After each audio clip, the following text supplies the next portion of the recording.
All right, all right, all right. And we're live. Good evening, good evening. Happy Monday to all who are here. I see a lot of folks in the chat, but before we get to the chat, because we're going to get to the chat, I got to say hello to my gentlemen who are up here on the panel. I appreciate you. We have my co-host, the actual King Smith. I missed you. Hey, How are I you, don't miss sir? people, but if I did, I'd miss you too, Precious. It's good to be back. Well, it's great to be back. It's good to see you, actual King Smith. I'm glad you didn't desert me and just say, you know what, forget you. I'm glad you're back. Thank you, thank you, thank you. Art Payne, how are you, sir? How are you? I'm doing fine. Nice to have you back. Thank you, thank I you. hear an echo. I don't know if it's me, but somebody's echoing. I don't know. You guys hear an echo? Yeah, It's a slight echo. well, hey, listen, if we can live with it, we can live with it. We see you. You got a new addition. I haven't seen all of this. Uh-huh. I'm gonna say, I don't know whether I'm gonna shave it off yet, but whatever. All right, well, What does that say behind you? A proud baby boom. Oh, okay. And last but definitely not least, Sean, how are you this evening, sir? I am doing well, thank you, and yourself. Good to see you all. Thank you for having us again, and great to have you back. I missed you, but I knew it was getting bad when I was missing like King and R Payne and the rest of them. And the rest of them. Yeah, the folks who ain't here right now. I miss them too. They're gonna be Pink and and so on. Some of the regulars. The regulars. Well, I appreciate you guys. I'm glad to be back. I took a much needed break and I am back. I do see you guys in the chat. Hank was here a little bit earlier. He probably will join us. I know he does his shows as well. But he said, we back, ladies and gentlemen. Fishing to Fit says, good evening, everyone. Thank you so much. It's good to see you here. Sean was in the chat a little earlier. Grooming and Reviews. Hey, everyone. Hola, hola, hola. I see you. I see you. Quincy, I missed you. Good evening, good people. Good evening to you too. Welcome back. Welcome back. Thank you so much. Stacy says, nice to see the show back. I appreciate you. Thank you so much. Let's see. We have Grooming and Reviews again. I know I haven't been around. What did I miss? Well, I haven't been around either, Grooming and Reviews. So you let me know what did I miss. Okay. Quincy says, my Monday haven't been the same since you've been gone. Look, I'm back now. Okay. I'm back now. Tarika's in the building. Hola, Tarika. It's good to see you. It's good to see you. Thank you so much for being here. The greatest mod in YouTube land. I really appreciate her. She's been riding with me since I have been in this YouTube space. So I appreciate you guys. Tonight we have a good show. The title of the show is He Offered Protection, Peace, and Provision. So what's the problem? But before we start with that, we're going to get into this video that I saw coming back onto social media because it ain't nothing but some shenanigans. So I got back on social media and I saw this video and I wanted to present it to you guys because this is the men's panel on Mondays. And I want to know if you would have went this far as this guy went. So we're going to put this video up here on the screen. And before we start, just to let you guys know that tonight is sponsored by jecreativehosting.com. So if you guys need a website, definitely go over to jecreativehostings.com and use a special code of HCM22 for your discount on your website. And after you do that, definitely hit the like button, subscribe to the channel, and hit the notification button. You want to hit the notification button where it says all, so you're notified whenever we go live, whenever I have any videos that hit the scene. But we're gonna get into this video right now. What's your name? I'm London. I'm Sydney. Sydney? Yeah. Okay, I just moved out here. Can I have a conversation with me real quick? Now I had to put the peach because her booty was just out of the shorts. I guess I didn't edit it right because we done already seen the cheeks, but I had to put the peach there because she just out in broad daylight with half her booty out and walking down the street. Good. What you mean you good though? I'm gonna be ready. What's up? I'm just. You can't stop. Hold on, just stop and talk to We me real hate quick. censorship of any I kind. don't really care for where you from. None of that. I can't hear you. I just want some money. I don't really care about where you from. None of that. Like, I'm just trying to get some money. If this conversation is not going to be about me getting some money, then I'm good. I mean, but damn, you ain't even. I'm trying to just introduce myself, say how you doing, how your day going. On that though. I got a lot going on. Yeah. I don't really have time for nothing right now. I mean, I understand that, and I hope everything goes well for you. But you know, I'm just want to let you know I'm new to the city. I stay in the area and everything, and I just want to know, would you be willing to get to know somebody right now? No, I just want some money, sir. But why is it all about money though? Why That's all I care about. I don't care about nothing else. I just want to get some money. If you got some, then cool. But you from out here? You from Houston? Yes, I am. Man, that seems like a lot of girls just keep leading with that money. That's what it's always been for me. I don't know about the new wave. I don't know about none of that. That's how it always been for me. I'm just saying though, like I'm just, you know, but okay, so what type of work you do if you don't mind me asking? I'm a dancer. You're a dancer. So that means you getting money then? Yeah. OnlyFans? Mm-hmm. Okay. What you be doing on there? Some good shit on there. You just gotta subscribe and see. I mean, well shit, maybe we can get to know each other, you know what I'm saying? I see it in person. You got some money? I mean, why we keep talking about money though? I hear what you're saying though. In person, you talking about getting to know me. Like, what you want? I'm telling you what I want. Yeah, but I'm not really one of them type of guys though. Okay, You well, know? I'm not one of them girls. No, let me just explain something. All I'm saying is like, look, like, if you my girl, of course, you know what I'm saying? But you're not my girl. We just not meeting right now. What's my name? Do you remember? No.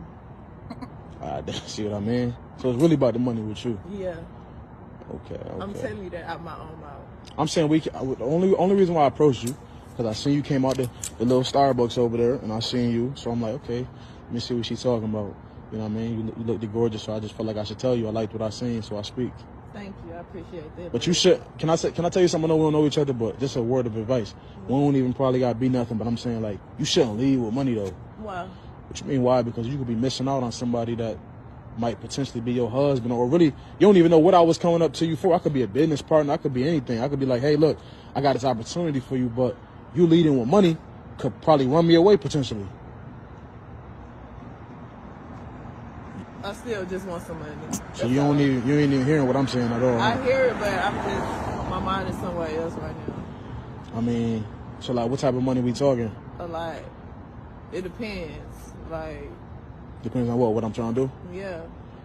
I mean, what you willing to do? Is that a trick question? I'm asking. Is that a trick question? I mean, what you mean is it a trick question? What you trying to do? Huh? You got a bag?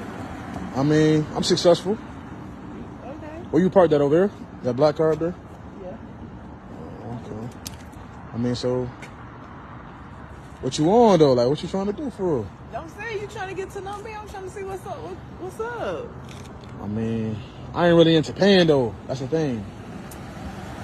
I ain't about to pay for your time. Like, we can get to know each other, go to dinner or something, but that's the only kind of time I give when it's paid. So if I'm trying to take it there all the way, then how much? You can give me like $1,500 right now. I'm not paying you no $1,500 though. Why? That ain't nothing. You said you're successful. I'm successful, but it's like I'm already not even that type of guy for real. Like, I'm not the type of guy to like pay and everything. You talking to the wrong type of girl, man. I'm not your type then. But why do I gotta pay you though? Why we can't get to know each other and then build a bond? I don't want to. Okay. So you're only interested in what I can do for you? Yeah, pretty much. Okay. Well, it's all good. It's good. It's nice meeting you.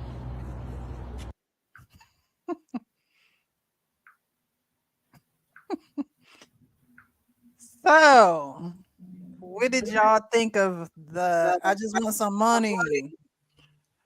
Personally, I love it. Okay. She's very direct.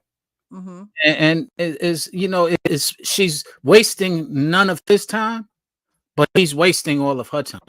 Because she's very direct on what it is she's looking for, why she's looking for it, how she's looking for it, and he keep on going in different directions trying to get what he wants. Bro, what is it that you want? She's telling you, I am prostituting my body, basically. So if you understand that and you want some of her body, then you now have the price even. She gave the price. You can't afford the price. You don't want to pay the price. Keep it moving. Easy, or negotiate. But the point is, I personally like people who could be very direct, understand what they want. I have nothing against prostitution, even though that is not something that I recommend, because I don't think it should be illegal. You should be able to do what you want. I don't recommend it, but hey, if that's what you do, to each his own. I ain't judging you. But if that's what she's doing, she is not ashamed about it. So I'm like, all right, keep it moving, bro, or get on the program of what you want. That's my content. Okay. I So can't you like stand directness. Mm-hmm.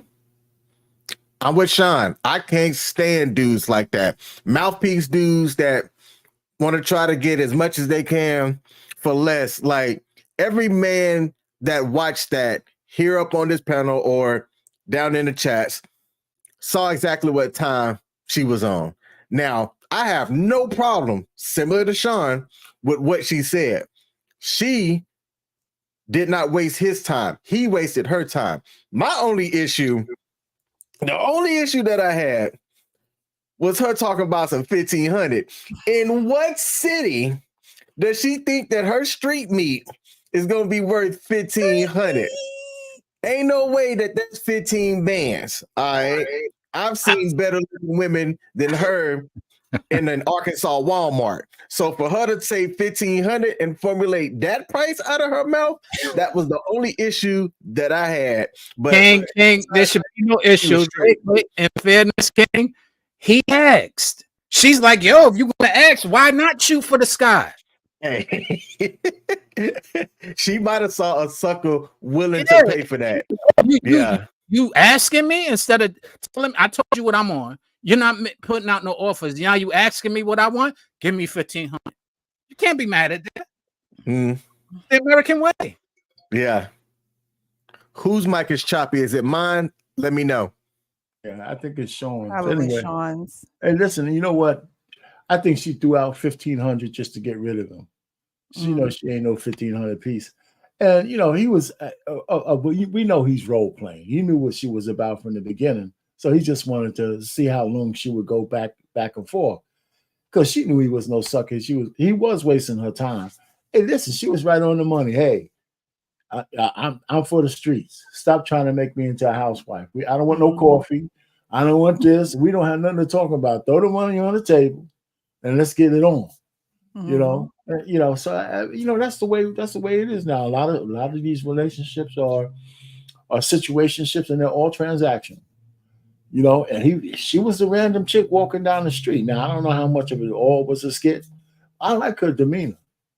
You know, I just liked her demeanor. You know, after she actually, when he first started rambling all that shit, she looked at him, batted her eyes a couple of seconds, and contemplated. I still want some money. I thought that was a really good. I still want some money. You know, so there you go. I don't know how much, but she had a part to play. I know this dude does that to a lot of women, and it's the first time I saw that kind of encounter. Yeah, but he wasn't getting nowhere. He knew it. So 1,500, he was supposed to start to negotiate down. If he would have said 200, 200 would have been cool. Well, she said a lot. He said how much? She said a lot. So I don't know. 200 may have been too little for her. No. But hey, who knows? No. Who knows? You know. Anyway, that's it. Go ahead. What about you, Kenny? How are you, first of all? Hey, what's going on? Good evening, everybody on the panel. It's good to see the head lady in charge back on the scene, crispy and cream.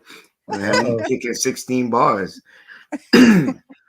Well, it's a sad state, but there ain't nothing new since the beginning of time. Men been trying to solicit the box from women from when we was beating each other with Bam Bam King. Wait a second, Kenny. Wait a second. Let me put this up while you talk. Ooh. I know your chin getting hot. With that 1 foot in, 1 foot out. I'm just saying. I'm sorry, Ken. Listen, if that's a skit, it's a skit, but we've actually seen that play out in real life. No doubt. I know guys that take it as a personal challenge that I grew up with. They try to break women with their money, walking up and down the street. Now, imagine if he did give her the 1,500. Suppose this wasn't a skit. You think she wouldn't go for it? You think she wouldn't go for 750, 500? Oh yeah. Let's just do something quick. You could tell by how a woman carries herself. Dave Chappelle had that line. Women don't like to be objectified, but she had on a whore's attire. Up and down the street, Sure did. butthole hanging all out. What are you trying to push out there in the world? Those are conversations that would come to a woman like that. I look at it as par for the course. Something I wouldn't dabble in, but there's a lot that would. Yeah, so I'm gonna read some of these comments and then get to it. Some of these game gurus think they can talk game that way into any woman's life. When she told him up front, is pay per lay. Okay. Brown Sugar, thank you so much for being in the building. Hello, hello, hello. Lauren says, if I was in that life, I ain't talking to Nan Ninja on his phone. Okay. Yes, her booty hole was out. It was pretty much out. Some scammers and drug dealers are scratching that off to win her over initially. And I would say, for her to, I don't know how you can comfortably walk down the street with your booty hanging out your shorts. So that right off the bat, you have to be someone who is selling it, because but honestly, there are women who walk down the street that's not necessarily selling it like her, but they do walk down the street with half a day behind out. I remember when they came out with them shorts back in the day that they were like cut shorts, but they were short, but like the bottom of a girl's booty stuck out. I'm like, how do women wear those? They're not uncomfortable with their butt hanging out like that. So for one, she was dressed like a streetwalker. She just had a daytime version of the outfit on. Two, the one thing I did like about her, as everyone else was saying, is that she was very, very, very direct. Okay. That's how we want men to be with us. Just be direct. Don't come around. Just tell me what you want. Just this is exactly what we ask for from one another, right? For us to be direct with you and for you to be direct with us. So that's one thing I really did like about her, because it's like you know what you're getting right off the bat. We're not playing no games. This is what I'm here for. I don't want all the extras. If you're not paying, I'm not staying. That's pretty much what she's saying, right? And he wanted to, oh, let me get to know you. When I saw you come out the IHOP and you look good, and she looked like she got a 7-year-old outfit on. Okay. So, we as women also know that all the fluff and all the extra verbiage, don't really do us no good when we already know what you coming for. And then she already know what she dressed for. So, the perception and what's really going on should match up. But the thing that got me was, at one point, and I think King said it, or maybe Arpane, I forget who said it. At one point, it looked like she was about to go to, or he was about to go to her car with her. Is that your car down here, the black one? Yeah. How much? What you gonna do? So she, for a hot second, looked like she was about to, you naming a price, I'm going right ahead. And so for it to be that easy for her just tells you and tells any man what she's about and what she wants. Yesterday we were on live, Sean. Was it yesterday? I think it was yesterday. And we were talking about the woman that was yesterday, right? That wanted that got $30 on her Cash App, and she was expecting it to be $100 from a man sending her, money for lunch. I asked yesterday on the live, the guys that were in the chat, but just to ask you guys, what's a feasible amount that you would send a woman for lunch in her Cash App? 40. 40 is my max. 30, Arpane? Is that 3? I think you're frozen. Thank you. Anywhere between 20 and 40, depending on where she's at. So I know she's in the city, and this is somebody I regard as somewhat important. I'd probably even spot 50, but she got to mean something to me because I just don't come out of my pocket for anybody that don't have substance to me. Mm-hmm. I don't know if you caught me. I wouldn't give her a damn thing. Listen, this guy just this chick. Zero. She don't, man. Listen, I would never. If a woman asked me for some money, and they don't even know each other. This is like an introduction. Give me some money, and then I'll sit. I mean, that was based on the skit or whatever it was. I would never send no money, no chick, no money. Right? I've been married to my wife for like 36 years. I just started putting $500 in her account. You know, because I retired. Here's your little piece, you know. So I mean, I'm not big, I'm not giving no chick no money. Hell no. No. We understand our pain, because if you ain't giving it to your wife and you've been married to her that's kind of a joke, but still I retired, right? So I break her off a little piece, because she gotta put up with me for extra time. They ain't stop fronting. She got your wallet. You ain't that tough. Well, she got more than that, that's true. But anyway, but I'm just saying, I don't understand why it's a conversation I hear men. I heard you guys come up with a number. I think y'all don't get. I just think y'all might not understand. This guy don't even know this chick. You missed the question. She said, what would we give to someone we know? Not that thing right there walking up the street. Yeah, not. Yeah, I ain't giving her Rando a dime.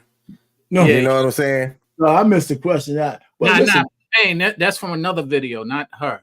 Another girl said, "Oh, he only gave me $30, and I'm worth $100, and blah blah blah." So that's where that came from. I'm sorry. I missed. I must have been daydreaming.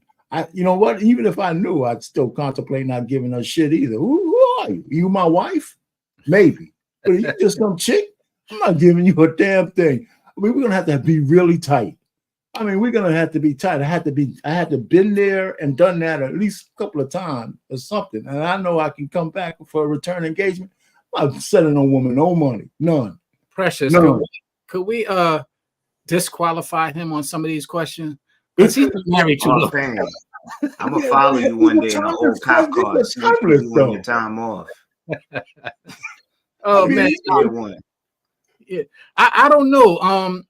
If I was interested in her, I would want to take her to lunch as opposed to paying for her lunch. But if I did offer to pay for her lunch, it would depend, like we identified yesterday, where we were at, because I didn't take into account where we were at. But like I told you yesterday, if we worked in Beverly Hills and I know she worked in Beverly Hills, I probably wouldn't do $30. I would probably do something more sufficient to the area, because I know where I met her and I know where she works. So I probably will make it a little heavier if I was going to offer her some lunch. But if it wasn't in the area, $30 is more than sufficient, and it's good, because when she gives that resistance and that rebuttal, you only cost you $30 to get rid of her. Well, let me ask Preston. Let me just ask this. Maybe I missed it again. Are you there with her for lunch, or are you sending her a Cash App? You're just sending her a Cash App. Okay, so now I understand. She ain't getting shit. If I'm not there with you, I'm not sending you no money. We either having lunch together, or I'm not sending you a damn thing. If you want to leave, great. Yeah. Okay, so I just wanted to make sure I got the scenario right. No, I would send a Cash App with zero balance in it, if I could do that. Just a note. That's funny. Maybe. Hey, what's up, Hank? Hey, Hank, how are you? How y'all doing? I see Sean and Brother Payne up here lying. I said, let me hear him get up here and bring some truth. You know I'm lying now because I got a beard. Go to hell, man. Go to hell. Oh my Jesus. All right. Oh, man. How you doing, Miss Precious? You good? I'm doing well. Yes. How are you? I'm good. You feeling fresh and refreshing? You're looking pretty refreshed over there. I am. I'm doing good. I needed a break from social media to kind of refocus and recharge, renew, all that good stuff. So I'm back. Well, I was gonna say we look like we get a different background. You must have upgraded on your break off. No, I just moved my seating and everything. That's all. Okay, I got you. That's all. That is all. I do need a new soundboard. I spilled wine on mine, so. Oh Lord. Was that the first? It was accidental. Glass? Which glass was it? First, second, or third glass? How many? No, it was the one that was there that I didn't finish, and I picked the cup up, and I don't know. I think a ghost knocked it out. I don't think the Lord wanted me to have that soundboard anymore. So I guess it's just time for a new one. That's how you gotta look at it. He said it's time for you to upgrade, huh? It's just new, everything new. So time for me to upgrade. So you just walked in on the conversation. We talked about I played a video of a girl. She pretty much looked like a streetwalker in the daytime, but she is getting approached by a man who is trying to talk to her, and he just keeps telling her, like, look, all I want is the money. I'm gonna play it again for you, Hank, so you can kind of get into this, and then we'll move on to the next one.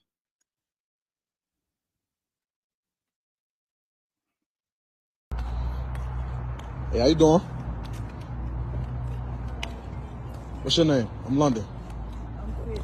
Sydney? Yeah. Okay. I just moved out here. Can I have a conversation with me real quick? I'm good. I mean, what you mean you good, though? I'm gonna be ready. What's up? I'm just. You can't stop? Hold on, just stop and talk to me real quick. I'm interested in some money. I don't really care for where you from, none of that. I can't hear you. I just want some money. I don't really care about where you from, none of that. Like, I'm just trying to get some money. If this conversation is not going to be about me getting some money, then I'm good. I mean, but damn, you ain't even. I'm trying to just introduce myself, say how you doing, how your day going. On that though. I got a lot going on. Yeah. I don't really have time for nothing right now. I mean, I understand that, and I hope everything goes well for you. But I'm just want to let you know I'm new to the city. I stay in the area and everything, and I just want to know, would you be willing to get to know somebody right now? No, I just want some money, sir. But why is it all about money, though? That's all I care about. I don't care about nothing else. I just want to get some money. If you got some, then cool. But you from out here? You from Houston? Yes, I am. Man, that seems like a lot of girls just keep leading with that money. That's what it's always been for me. I don't know about the new wave. I don't know about none of that. That's how it always been for me. I'm just saying, though, like, I'm just, but okay, so what type of work you do, if you don't mind me asking? I'm a dancer. You're a dancer. So that means you getting money down. Yeah. OnlyFans? Mm-hmm. Okay. What you be doing on there? There's some good shit on there. You just gotta subscribe and see. I mean, well, shit, maybe we can get to know each other. You know what I'm saying? I see it in person. You got some money? I mean, why we keep talking about money, though? I hear what you're saying, though. In person, you talking about getting to know me. Like, what you want? I'm telling you what I want. Yeah, but I'm not really one of them type of guys, though. Okay, well, I'm not one of them girls. No, let me just explain something. All I'm saying is, like, look, like, if you my girl, of course, you know what I'm saying? But you're not my girl. We just not meeting right now. What's my name? Do you remember? No. I see what I mean? So it's really about the money with you. Yeah. Okay. I'm telling you that out my own mouth.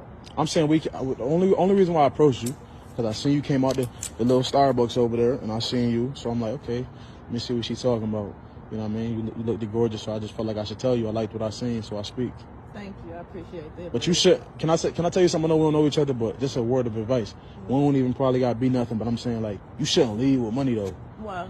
What you mean why? Because you could be missing out on somebody that might potentially be your husband, or really, you don't even know what I was coming up to you for. I could be a business partner. I could be anything. I could be like, hey, look, I got this opportunity for you, but you leading with money could probably run me away potentially. I still just want some money. So you ain't even hearing what I'm saying at all. I hear it, but my mind is somewhere else right now. I mean, so like, what type of money we talking? A lot. It depends. Like. Depends on what I'm trying to do? Yeah. I mean, what you willing to do? Is that a trick question? I'm asking. Is that a trick question? I mean, what you mean? Is it a trick question? What you trying to do? Huh? You got a bag? I mean, I'm successful. Okay. Where you parked that over there? That black car up there? Yeah. Okay. I mean, so what you on though? Like, what you trying to do for real? Don't say you trying to get to know me. I'm trying to see what's up. What's up? I mean, I ain't really into paying though. That's the thing. I ain't about to pay for your time. Like, we can get to know each other, go to dinner or something, but that's the only kind of time I give when it's paid. So if I'm trying to take it there all the way, then how much? You can give me like $1,500 right now. I'm not paying you no $1,500 though. Why? That ain't nothing. You said you're successful. I'm successful, but it's like I'm already not even that type of guy for real. Like, I'm not the type of guy to pay and everything. You talk to the wrong type of girl, man. I'm not your type then. But why do I gotta pay you though? Why we can't get to know each other and then build a bond? I don't want to. Okay. So you're only interested in what I can do for you? Yeah, pretty much. Okay. Well, it's all good. It's nice meeting you. All right, Hank. What you got to say about the heifer? Damn, man. Look, I don't fault her. She doing what she's doing.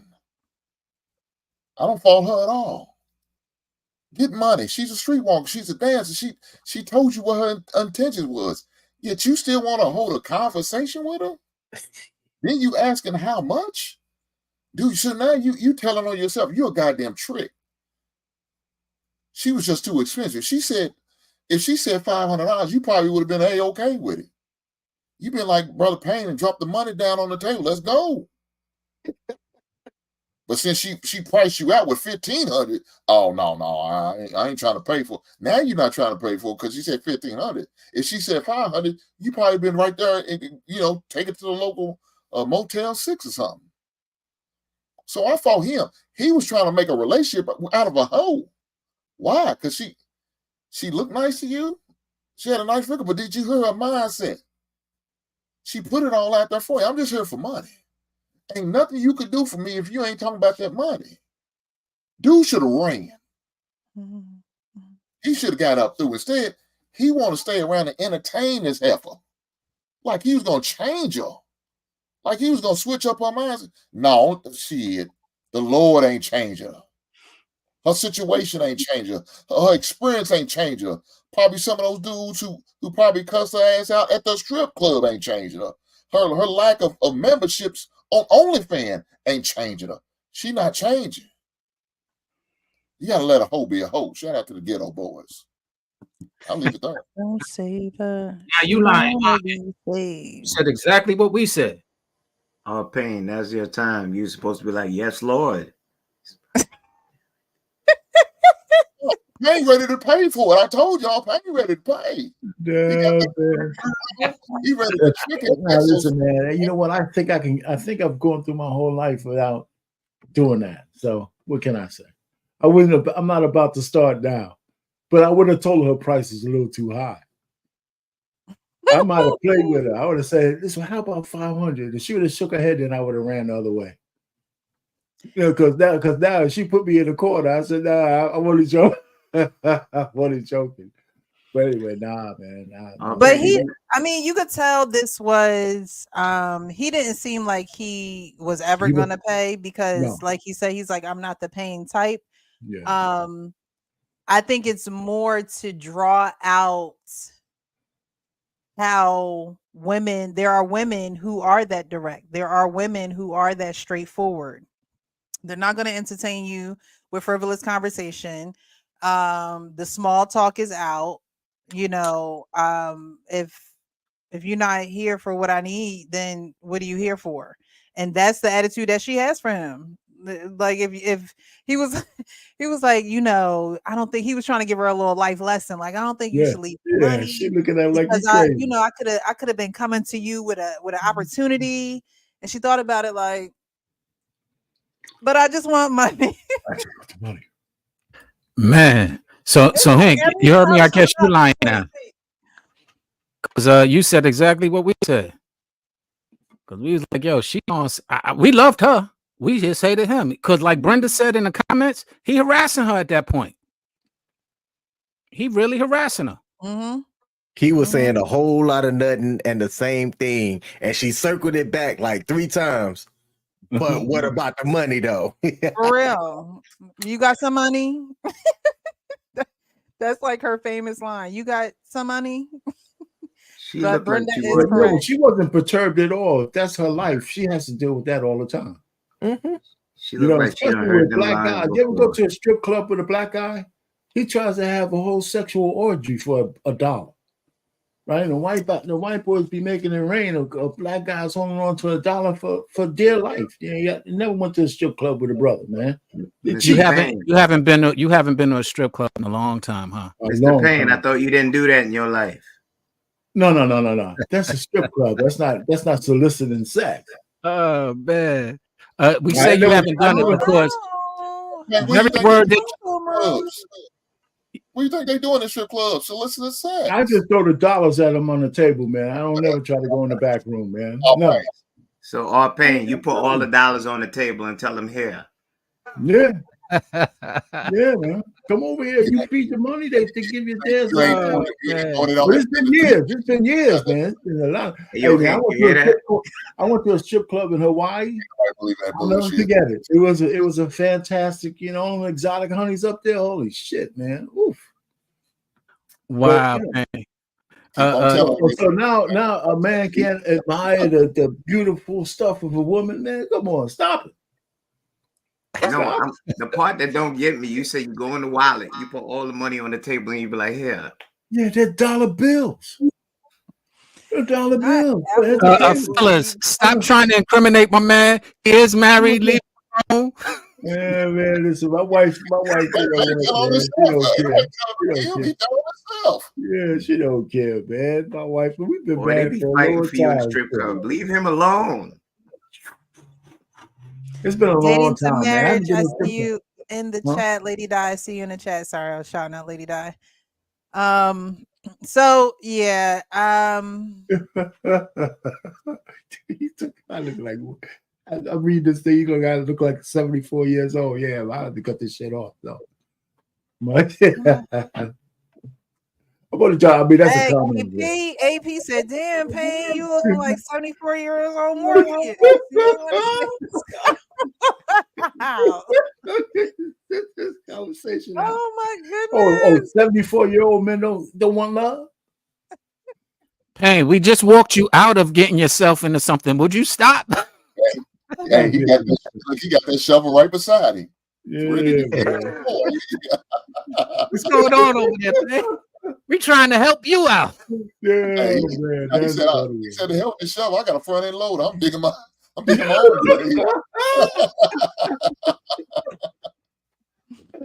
Oh my goodness. Yes, he letting that Ryan Isley thing grow out. Okay. Yeah, see, there you go. See, somebody knows what I'm trying to do. I'm a full truck because I can't sing.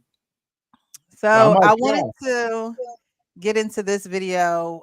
You guys know Kendra G has the singles live show in which she has singles come on, and they're looking for their potential next dating partner. So I wanted to comb through this video because this guy comes on and he is looking for a suitable woman. But Kendra had a lot of rebuttals for the things that he asked for and a lot of the things that he wanted. So I wanted to run this across you guys and get you guys' opinion. Now I'm going to have to share. Okay. Hold on. Now we're going to have to go back. All right. Can you guys see it? Or no? Yes, we can see it. Okay. Yep. Want to do the full screen? Let's see. All right. When did you quit your job? Smith John. No.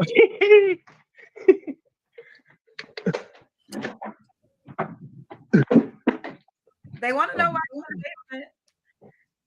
Because I own the house, man. We gotta patrol everything. Feel me? Seconds on the house. Don't play with him. right, let's get it. John, Milwaukee, how old are you? 33. 33. What do you do for a living? Right now I'm unemployed, but I was working at this factory for 13 years. And I ain't want to do it no more. So got divorced. I'm basically at the great reset right now.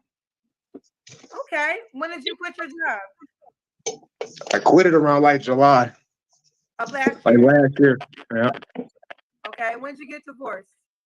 I'm like a month in right now. Just as fresh. Now, is the divorce or separated? Divorced. I'm talking walking papers gone. Like, no, ain't none of that. No. So you're in. So the state of Milwaukee recognizes you as a divorced man. Wisconsin, yeah, the state of Wisconsin. Oh, Yeah, I can say Wisconsin. Yeah. Okay. Okay. So what's your zodiac sign? Capricorn like Jesus, baby. Capricorn. Do you have any kids? Hey, I got 3 kids, all by my ex-wife. How old are your 3 kids? 13. We got 13, 9, and 8. 13, 9, and 8. Do you guys have shared custody? Yeah, we do like 6 months. Okay. All right. So John, Milwaukee, Capricorn, 3 kids, by his ex-wife, officially divorced. So how are you making income being that you quit your job? You just have money saved up or something? Yeah, I have money saved, do different investments, and I just started digital marketing online and content creation, and that's actually been working good. So like I said, it is ways out here when you quit your job. I was making $100,000 a year. I was making the 6 figures. So my wife was a stay-at-home wife. So I offer the 3 P's, protection, peace, and provision. Okay. Most of these men can't do that. Okay. And I can do it early. Okay. When my woman got a problem with the bills, 125, look, you got to be able to provide peace. Okay. These men don't know nothing about that because they wasn't raised correctly. Okay, you still have some old school men out here that's doing things correctly, that know how to do things right. Okay, Pooky and Ray Ray don't know what he doing. Come over here where it get done correctly and get your peace back. All praises to the Most High. Okay, well, you drop it a lot, but let me ask you this. Why did you get a divorce from your wife? We just fell out of love, straight up, man. She was my high school sweetheart. We good friends. It's just, I realized I was destroying her because with me providing so much peace and providing everything, she wasn't, I basically was stopping her growing process. So again, we all lifelong learners, but she was the caterpillar going into the cocoon, being the butterfly. I was stopping her process because I was always giving. All right. So I'm going to stop it right there because that was the first thing that I heard him say when I was initially watching it. Did I watch that live? I don't remember if I watched that live or not. But when I was initially watching it, when he said that he stunted her growth because he gave her everything, I wanted to ask you guys, is that a thing?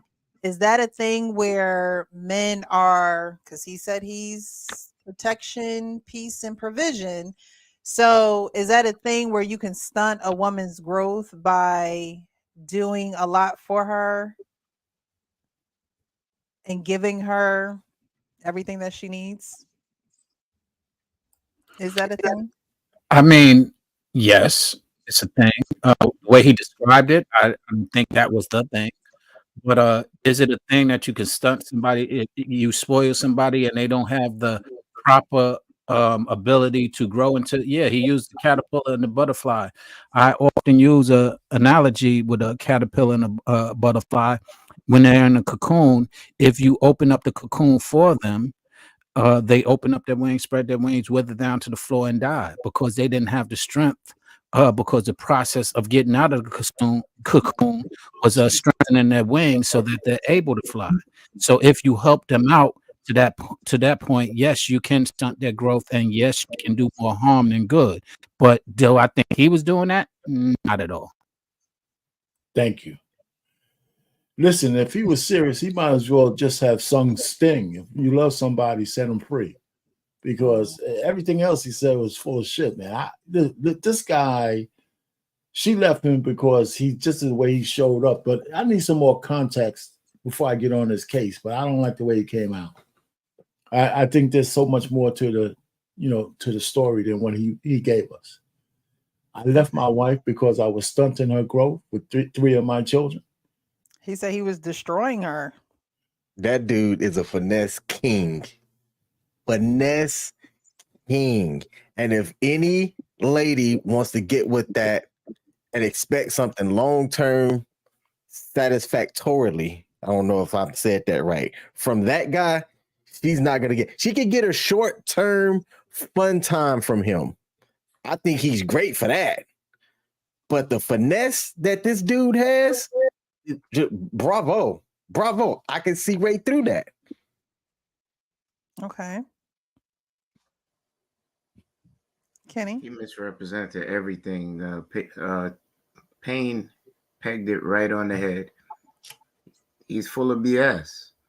You're stating that you're leading with the 3 Ps. A woman that falls under your covering would cleave to that. You married that woman, so she knew what she had, if that was what you was representing. But then to come back and say that you was stunting her growth, no. She's supposed to be your helpmeet. What? How did she stunt your growth if you're providing the 3 Ps and you're a month in and you're on a dating show, sipping a Coors Light, talking to Kendra G? Everything you said was back. It wasn't consistent with the story that you were pushing. Any woman under such covering, the percentages say they don't leave that. Trade-offs and compromises, that's a fact within relationships. A woman that knows she has a good thing will return to it. Woo! Speak on it. He cooking over there. Go ahead, Hank. Look, man, he's doing what everybody else is doing that comes up on that show, using it for clout. And he said he had a social media, so he's using it for clout for social media, trying to get his social media audience up. So why not go on Kendra G show, one of the major social media outlet, maybe get some side ads in the meantime, between time, saying why he's between, his wife and and all that good stuff. So he's trying to recruit some side ads and get his social media presence up. He's getting all the birds with one stone, So, but look, you're gonna have some women gonna fall for that banana in the tailpipe he's selling. They're gonna fall for it. So, hey, shame on them. If you fall for all the stuff he's selling, these lies, these talking points he's giving out and words he's saying, I ain't gonna say you don't deserve it. You got to have some type of fortitude about you. See the BS he's trying to sell, but unfortunately, you're gonna have some people gonna fall for it. So I agree with Hank. And what's funny is that, ladies, we have 5 men up here, and this is just an example of falling for some BS, but it happens often. We recognize some BS that men put in front of you that often looks very appealing, and we try and share with you that it's not appealing for your own benefit. We spoke about getting a man to help vet you, to help vet a man for you or with you, and that's something that is not really embraced that often. And unfortunately, when the banana is in your tailpipe, then you want to complain. And I mean that in any way you want to take it. Okay. The beautiful Miss Dorian says if a woman is loved right, given provision, peace, security, protection, she will go through a metamorphosis and become a butterfly for her man. In which I do agree. Passport Bro Villain says yes because she didn't earn it. So he's saying yes, you can stunt the growth because she didn't earn it. It was all given to her. Black Lexicon says they were high school sweethearts. That is woman if you are doing that much for you. That is a woman if you're doing that much for you. Don't fall out of love. It sounds like Diary of a Mad Black Woman vibes to me. He also says he got good and she wasn't good enough. Lee's Medina says Kenny hit the nail on the head, and Black Lexicon says he's misconstructing confidence for arrogance. Um, Oh, that's a good one. And can I just tap on that? There's a fine line between confidence and arrogance, and that man went over the line because, quite frankly, he's contradicting himself because he'll find out, fortunately or unfortunately, because he quit his job. He said that he had for 13 years where he was making $100,000. So he has gotten a wee bit too comfortable to where he feels like his shit don't stink. And quite frankly, he will, God forbid, find out. And unfortunately, his wife, he kind of made provision and taking care of the bills the main thing, because if part of your duty as a husband is to help grow and groom, sorry for that word that's popular right now, your wife into the places and spaces going to the vision of where you as a couple are trying to go. You was to identify that vision, and you're to guide and lead to that vision. And if she's having trouble getting there, you're to aid her to get there in the same way she to aid you to grow that vision. So he was just contradicting himself entirely. And that's what we all saw, because it's like, yo, you're going to give up this. Oh, you really feeling yourself a month in? Okay, let's see next year when that social media content ain't popping for you. Let's see next year when you wish that check that you was getting is not coming in, and that house that you're sitting in and talking about has some back due payments that are necessary. Let's see where your mind and your head is at that point. Yeah. The last thing I'm thinking about being on is on some Kendra G.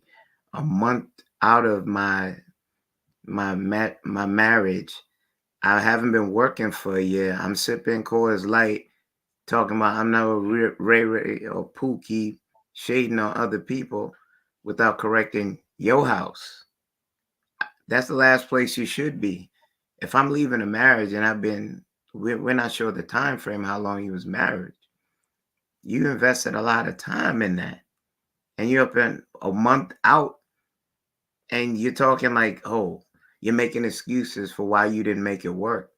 People take vows for jokes. Richer for poorer, sicker in their health. That's nothing you sign on for and just like say, I don't want the subscription at the end of the month. That's a whole different ball game. And it's very treacherous when you see people move that way, and then people are learning from that. Maybe it's okay for me. Those kind of people put in the world are cancerous. And I don't have pause for it.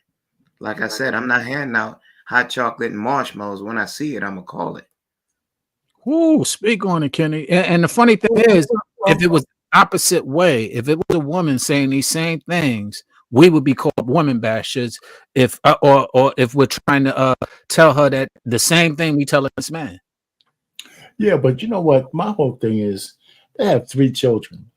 When I started having kids, the earth would have to move for me to find any reason not to stay in my marriage. Mm. I wouldn't want any other man getting near to my children at all, ever. So I mean, his bar wasn't that high. If for him leaving, and men don't really leave relationships unless you really kind of flaky. I mean, we're not the ones leaving because you have a first sign of some kind of thing going awkward. Usually a woman is cutting out because she ain't happy or some other horse shit like that. So this guy talking about he left 3 children that he only sees half a year. That's enough for them to go wayward. More than enough time for them to go wayward. So I'm not buying anything that guy has to sell. He's a loser. Right. Agreed. Let's continue.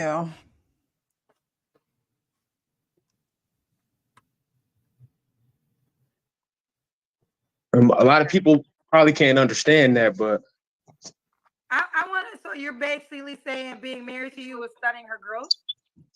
yeah, to a certain degree. Okay, for example, if you don't have the struggle of having to work 16 hours, coming to cook, clean, and like you always got this man that's giving you. I've been giving it to her since 15 because that's when we started dating. I started you can't stunt someone's growth by doing it. It's like entitlement or enabling someone because you constantly feeding them and they never get up and get it themselves. You kind of mentally draining them to a certain degree. You can't do that.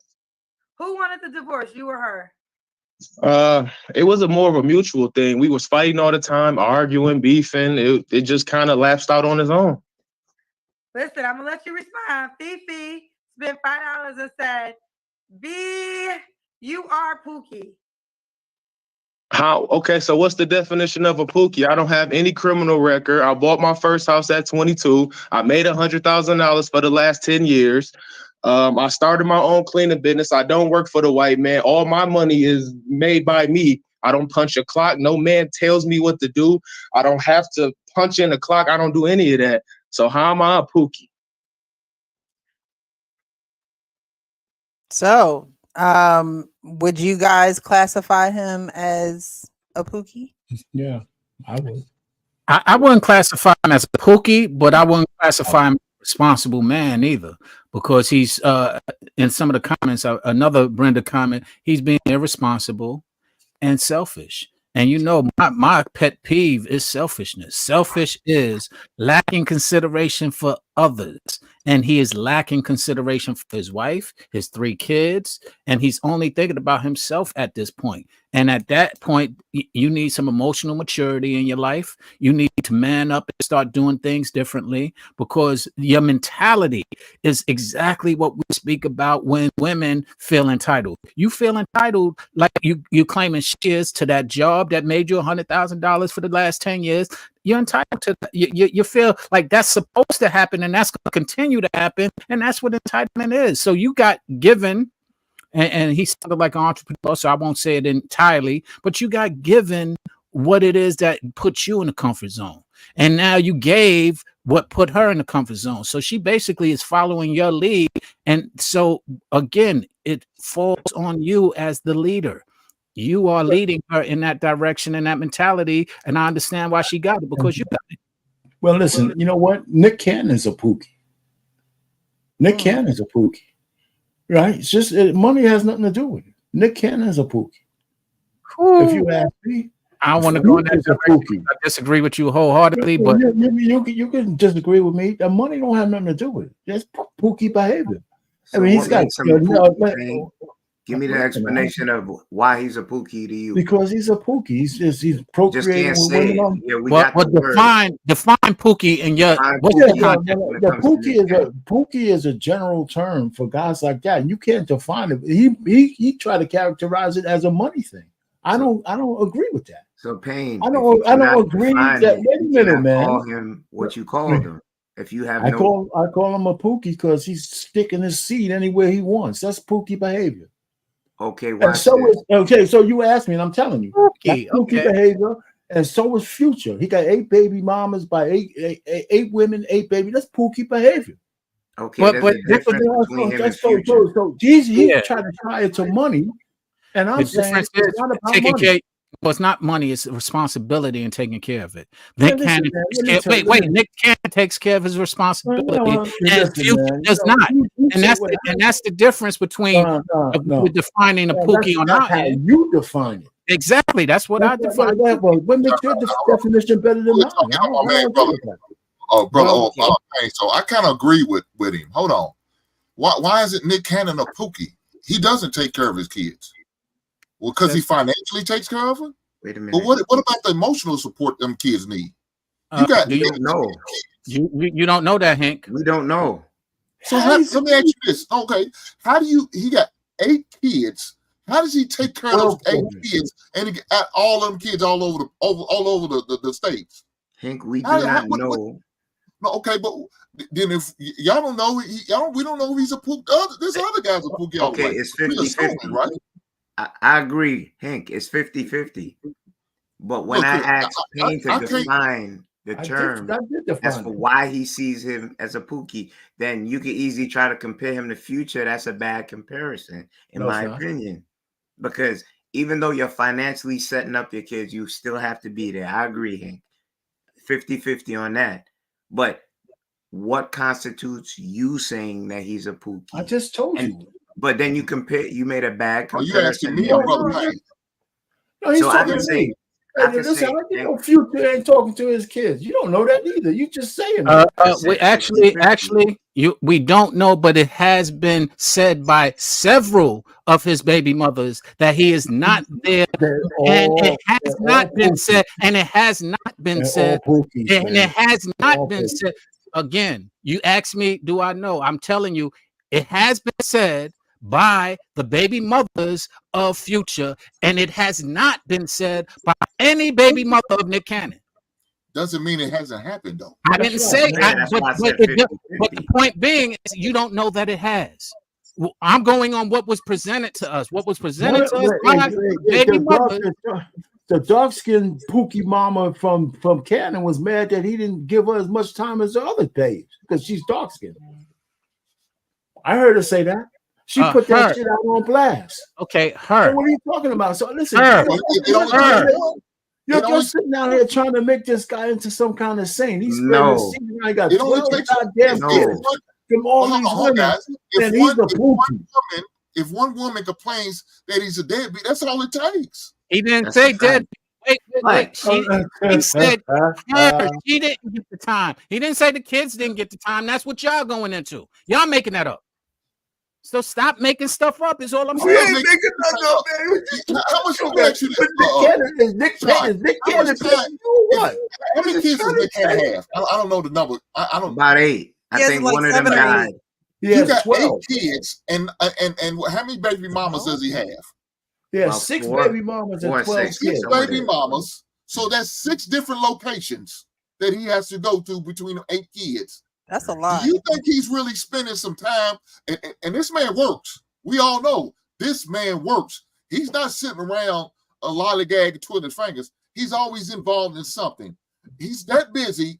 How is he spending quality? I'm not just talking about time, but I'm talking about quality time with 8 kids. That's what I agreed on you about. I be in 2 places at one time. I agree that part. I agree. Only person probably getting quality time is probably the one I guess if he's with one of these baby mamas still living with him and coming home to him. That's probably the only one. And they probably not getting that much time. Because like I said, the man is a busy man. He's a workaholic. He's always working. That's a trade-off. So how much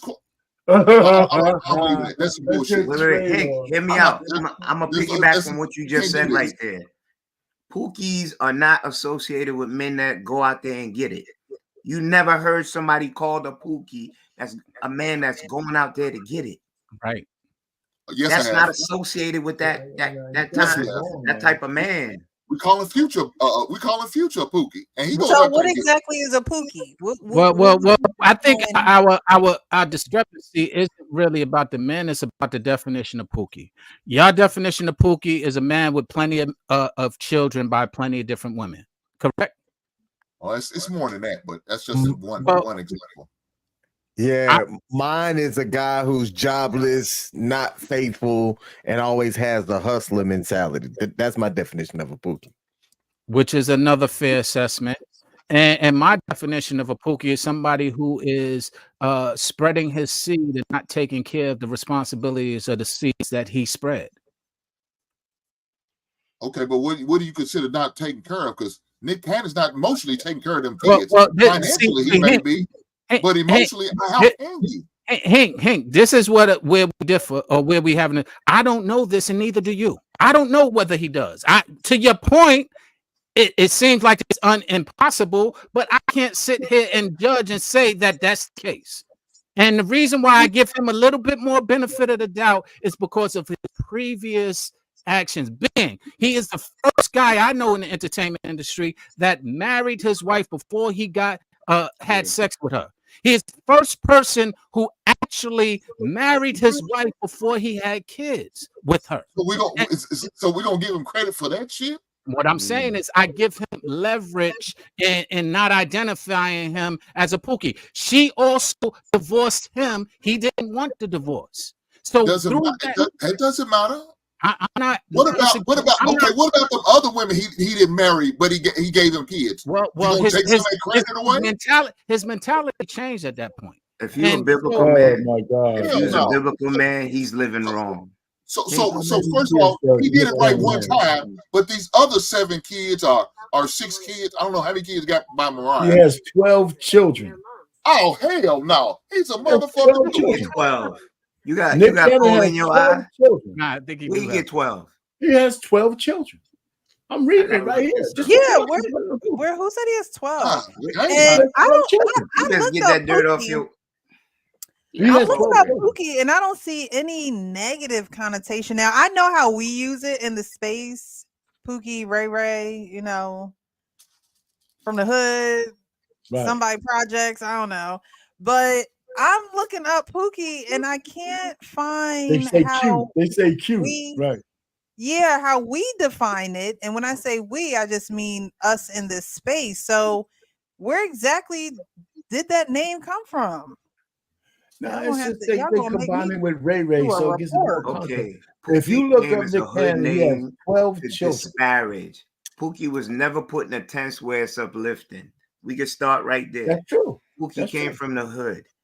Now, Right. if I was to say that, and I'm gonna stay on my point, most successful men of that caliber, do they have time, even if they're with the woman that they're with, to spend time with their children? Doing what he does. Show over here. Show over here. This place, that But, place. I mean, all the Even good if he takes that stayed you with have- that one I woman. thought you asked a question. I mean, I thought because you asked a question. You are comparing a man who's dedicated to one woman who's working when they work out what he's doing to take care of his family with a guy with 12 children with 6 different women. There's no comparison. Okay, so There's no comparison. At least the call time them he a does that. Pookie. Wait a minute. You just touched on me. Finish.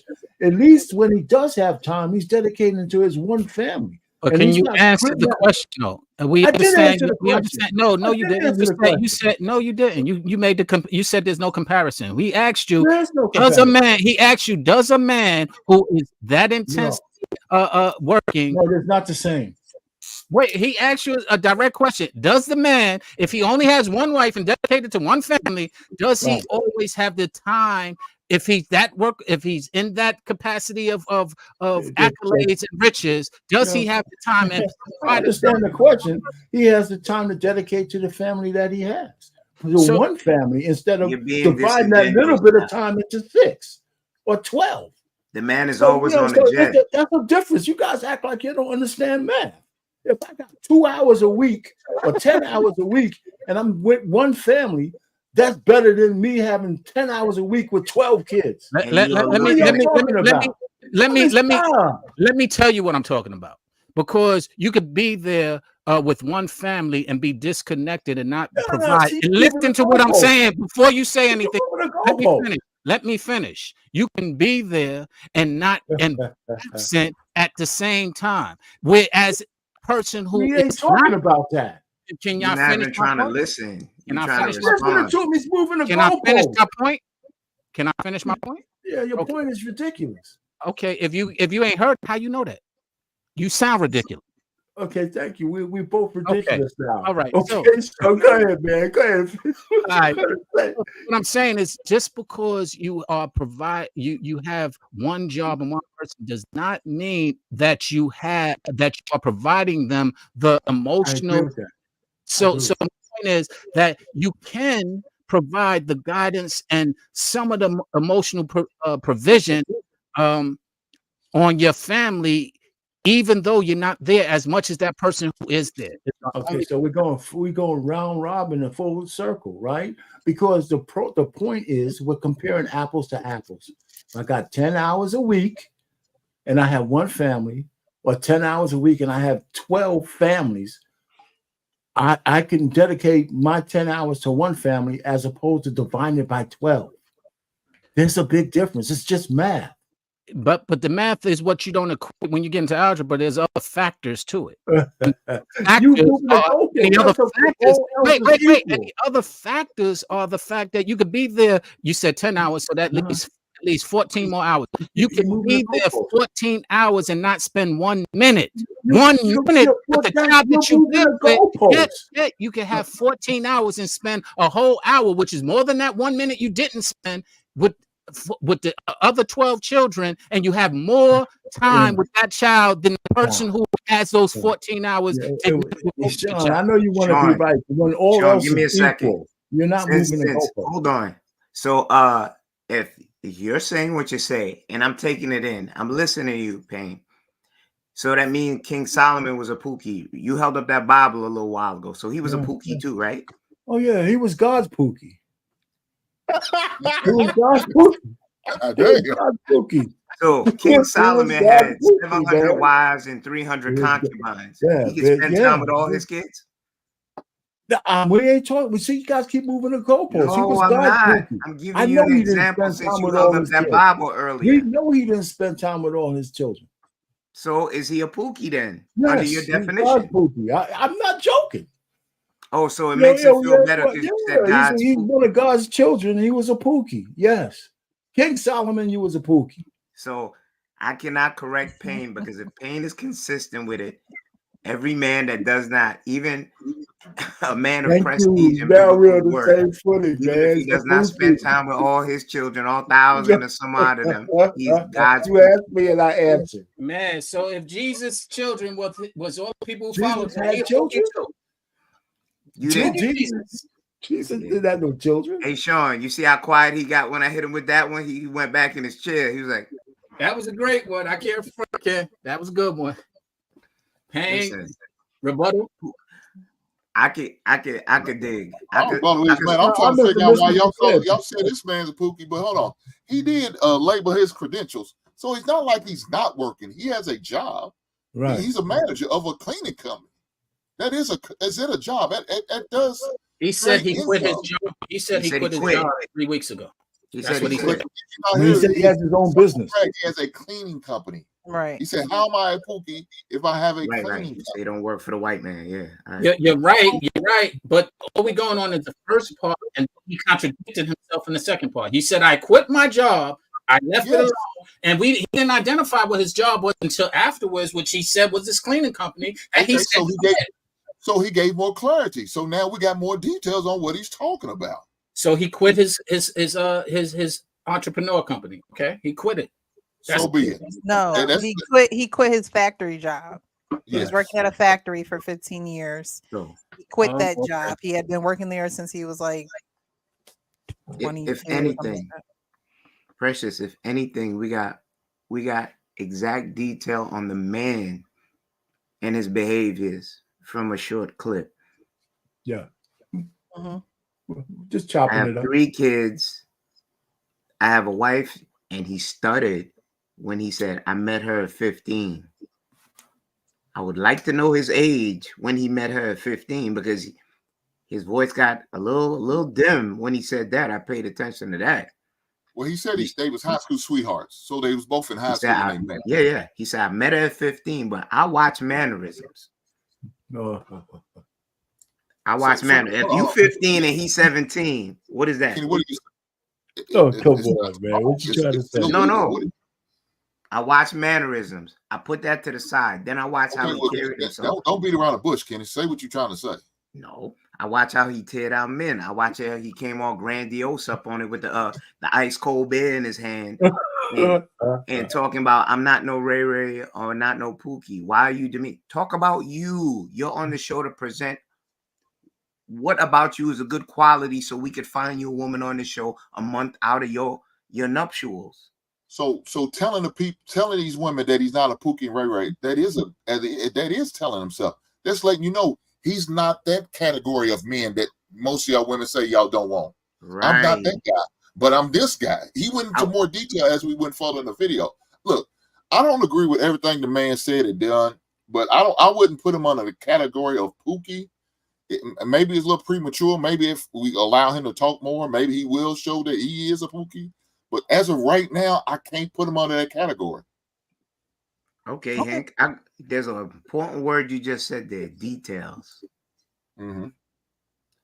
While you sipping an ice cold Coors Light and then you bopping in a chair and then you demeaning other men to make yourself look better, that's not a good first impression. Like if you came into a job and you didn't have a suit and tie, clean shaven, good resume, and you came in there with like some jeans hanging off your butt and unkept, the details mean a lot to people that's looking, because the first couple seconds we getting a gauge of what type of person you are by your presentation. Remember when I said if I was to be invited in your house, Hank, I'm wiping my feet at your mat coming in your house, appropriating myself properly, not coming in with Tupperware begging or disrespecting. I'm sitting where you ask. I'm using please and thank yous. He wasn't doing that. He came all grandiose after he ran upstairs. Ha ha! Yeah, I'm on Kendra. We didn't forget that. Yeah, but Kenny, a lot of them guys up there pretty much do the same thing. He's not doing nothing nobody else we've seen up there do. They happy because they get called up on Kendra. They getting their 15 minutes of fame. They all do that bull crap, man. I mean, this is nothing. He's not doing nothing unusual. Look, he's selling himself, and he feels like the best way to sell himself is to separate himself from a group of individuals that's not what we consider desirable. Mm-hmm. That's what you got to do. Yeah. I would do that. I would say, man, look, I'm not like them dudes. I'm not a Pooky. I'm about my business. I take care of myself. I take care of my family, and I would just run off my resume. But you have to separate yourself from the other. That we tell our kids, I teach my son that. How are you going to separate yourself? What are you going to do to separate yourself from every other point guard out here? What are you going to do? And so you got to do it by selling yourself, whether it's through your actions or your words. You're doing the same thing. You got to sell yourself. And that's what he's doing. I understand why he's trying to do that. Say, I'm not a Pooky. I'm a stand-up type dude. I'm married-minded because I was married. Unfortunately, it didn't work out. Look, I don't know. I wouldn't just call him a Pooky yet. Maybe all right. Well, let's keep going. All right.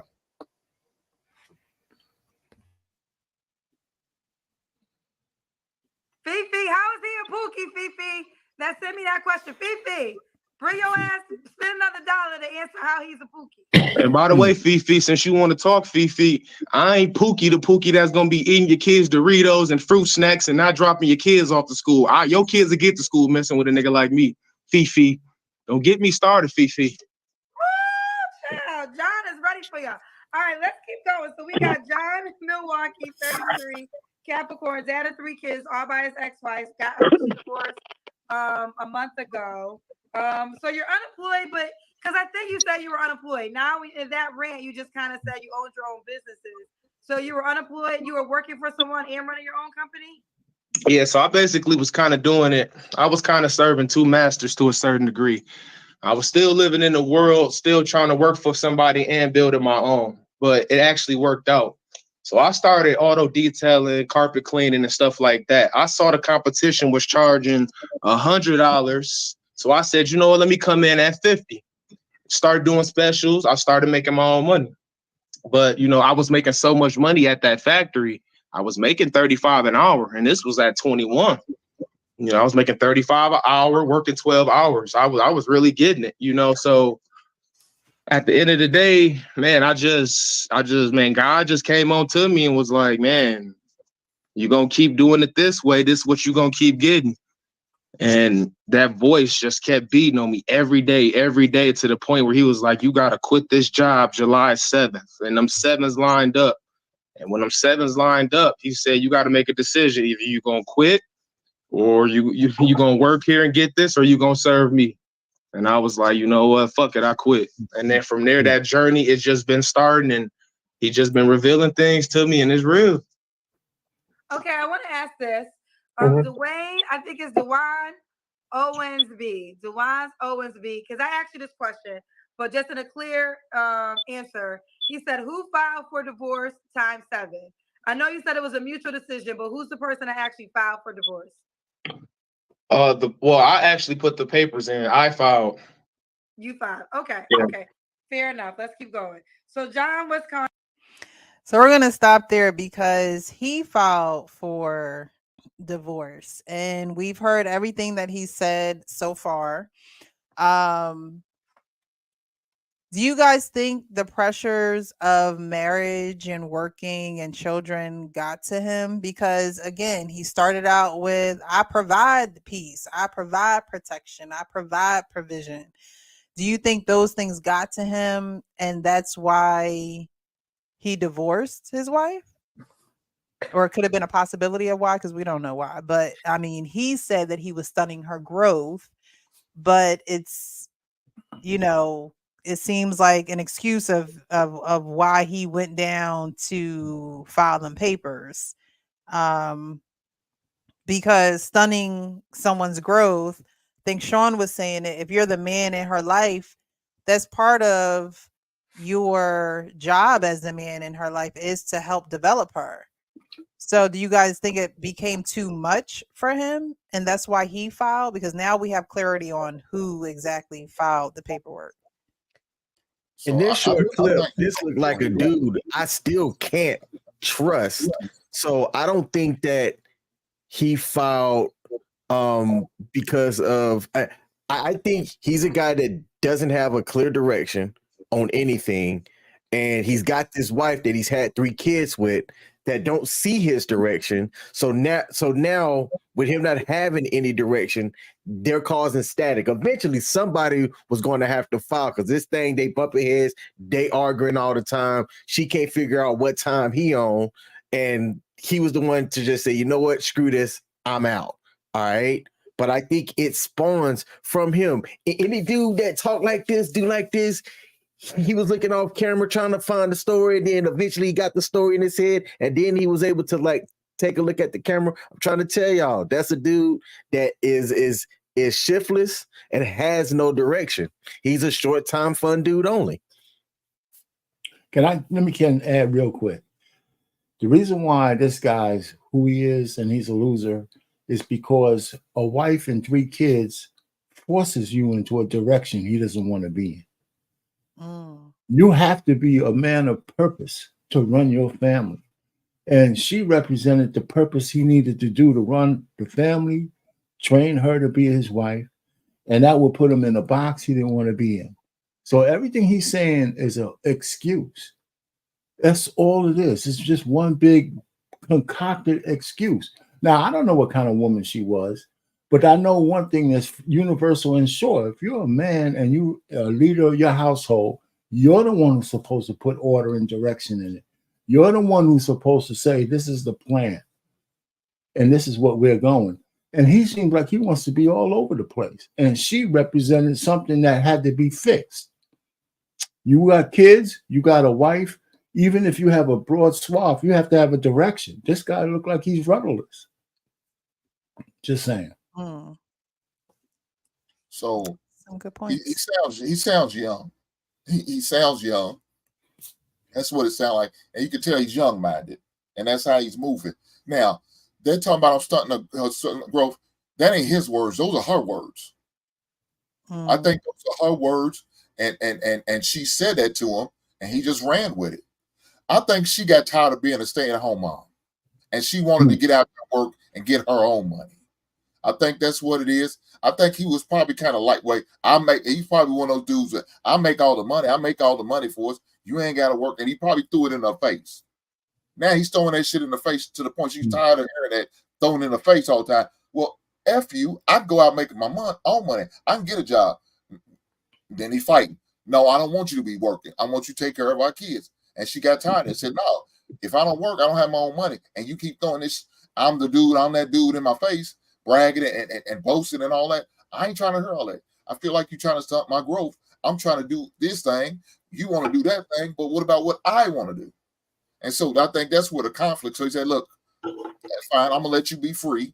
I'm going to go out and file for this divorce. Since I make all the money, I'm going to pay for it. You ain't got to pay for nothing. And we're going to get it done. You go your way, I go mine.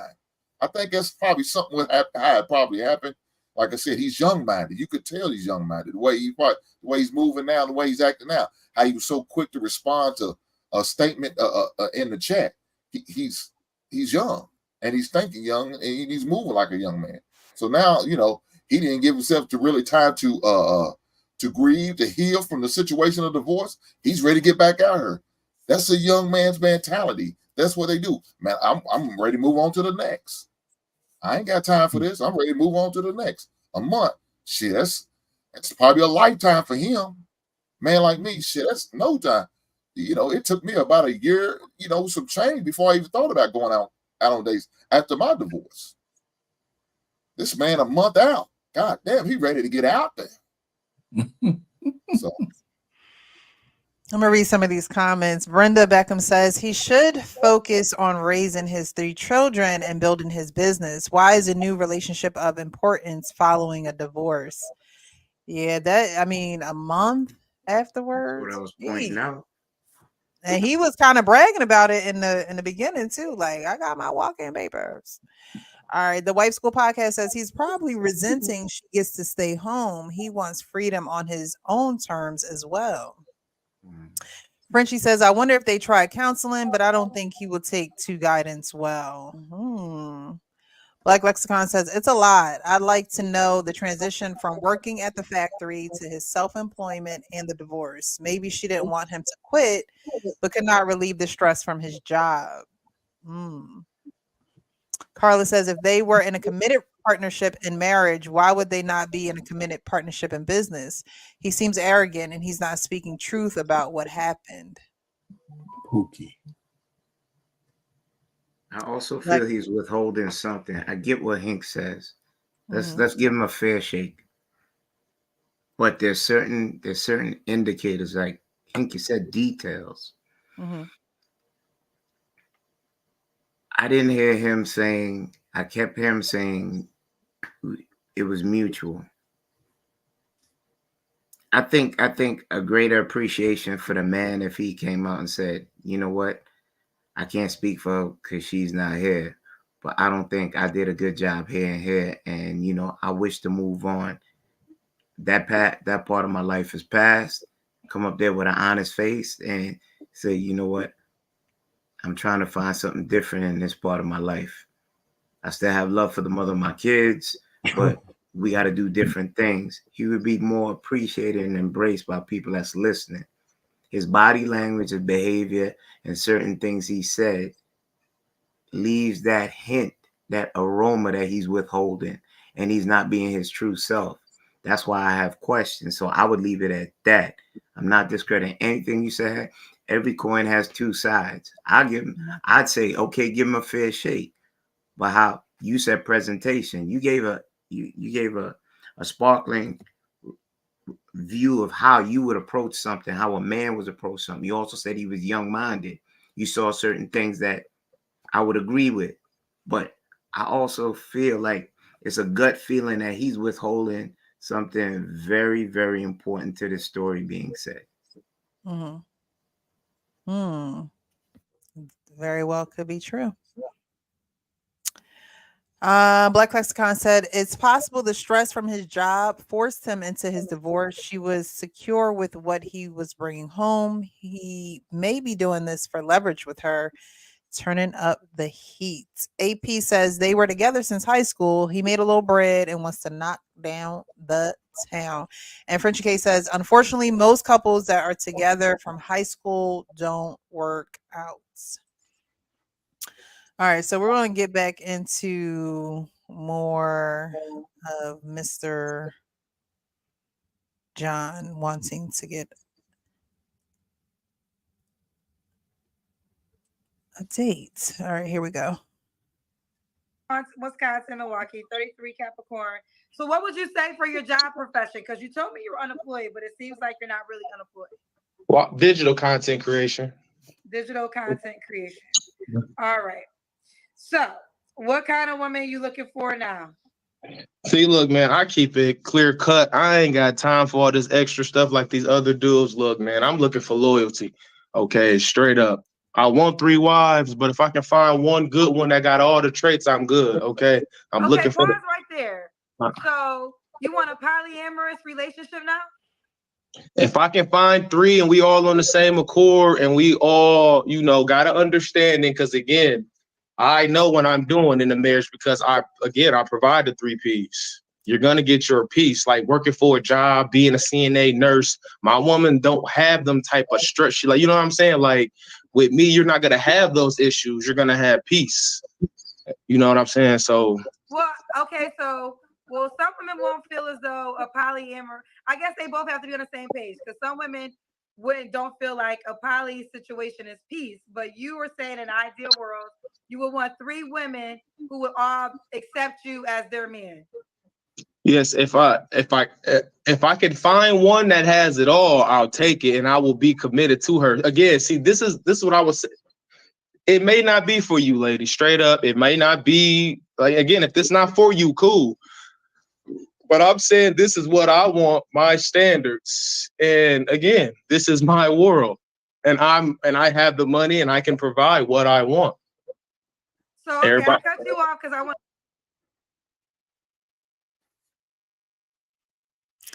So he wants not 1, not 2, but Trace. He wants 3 women. Pooky. And he's saying that, this is my world. I'm the creator. I can provide. I want 3 women. And if I can't have 3 women, then 1 woman who has it all will do. But I want 3. So now that we talked about Pooky and the definition and Pooky behavior, what do you guys think now about him wanting 3 women, coming on the Kendra G show, wanting 3 women, thinking that 3 women are going to inbox him and he is going to live happily ever after a month after he got divorced?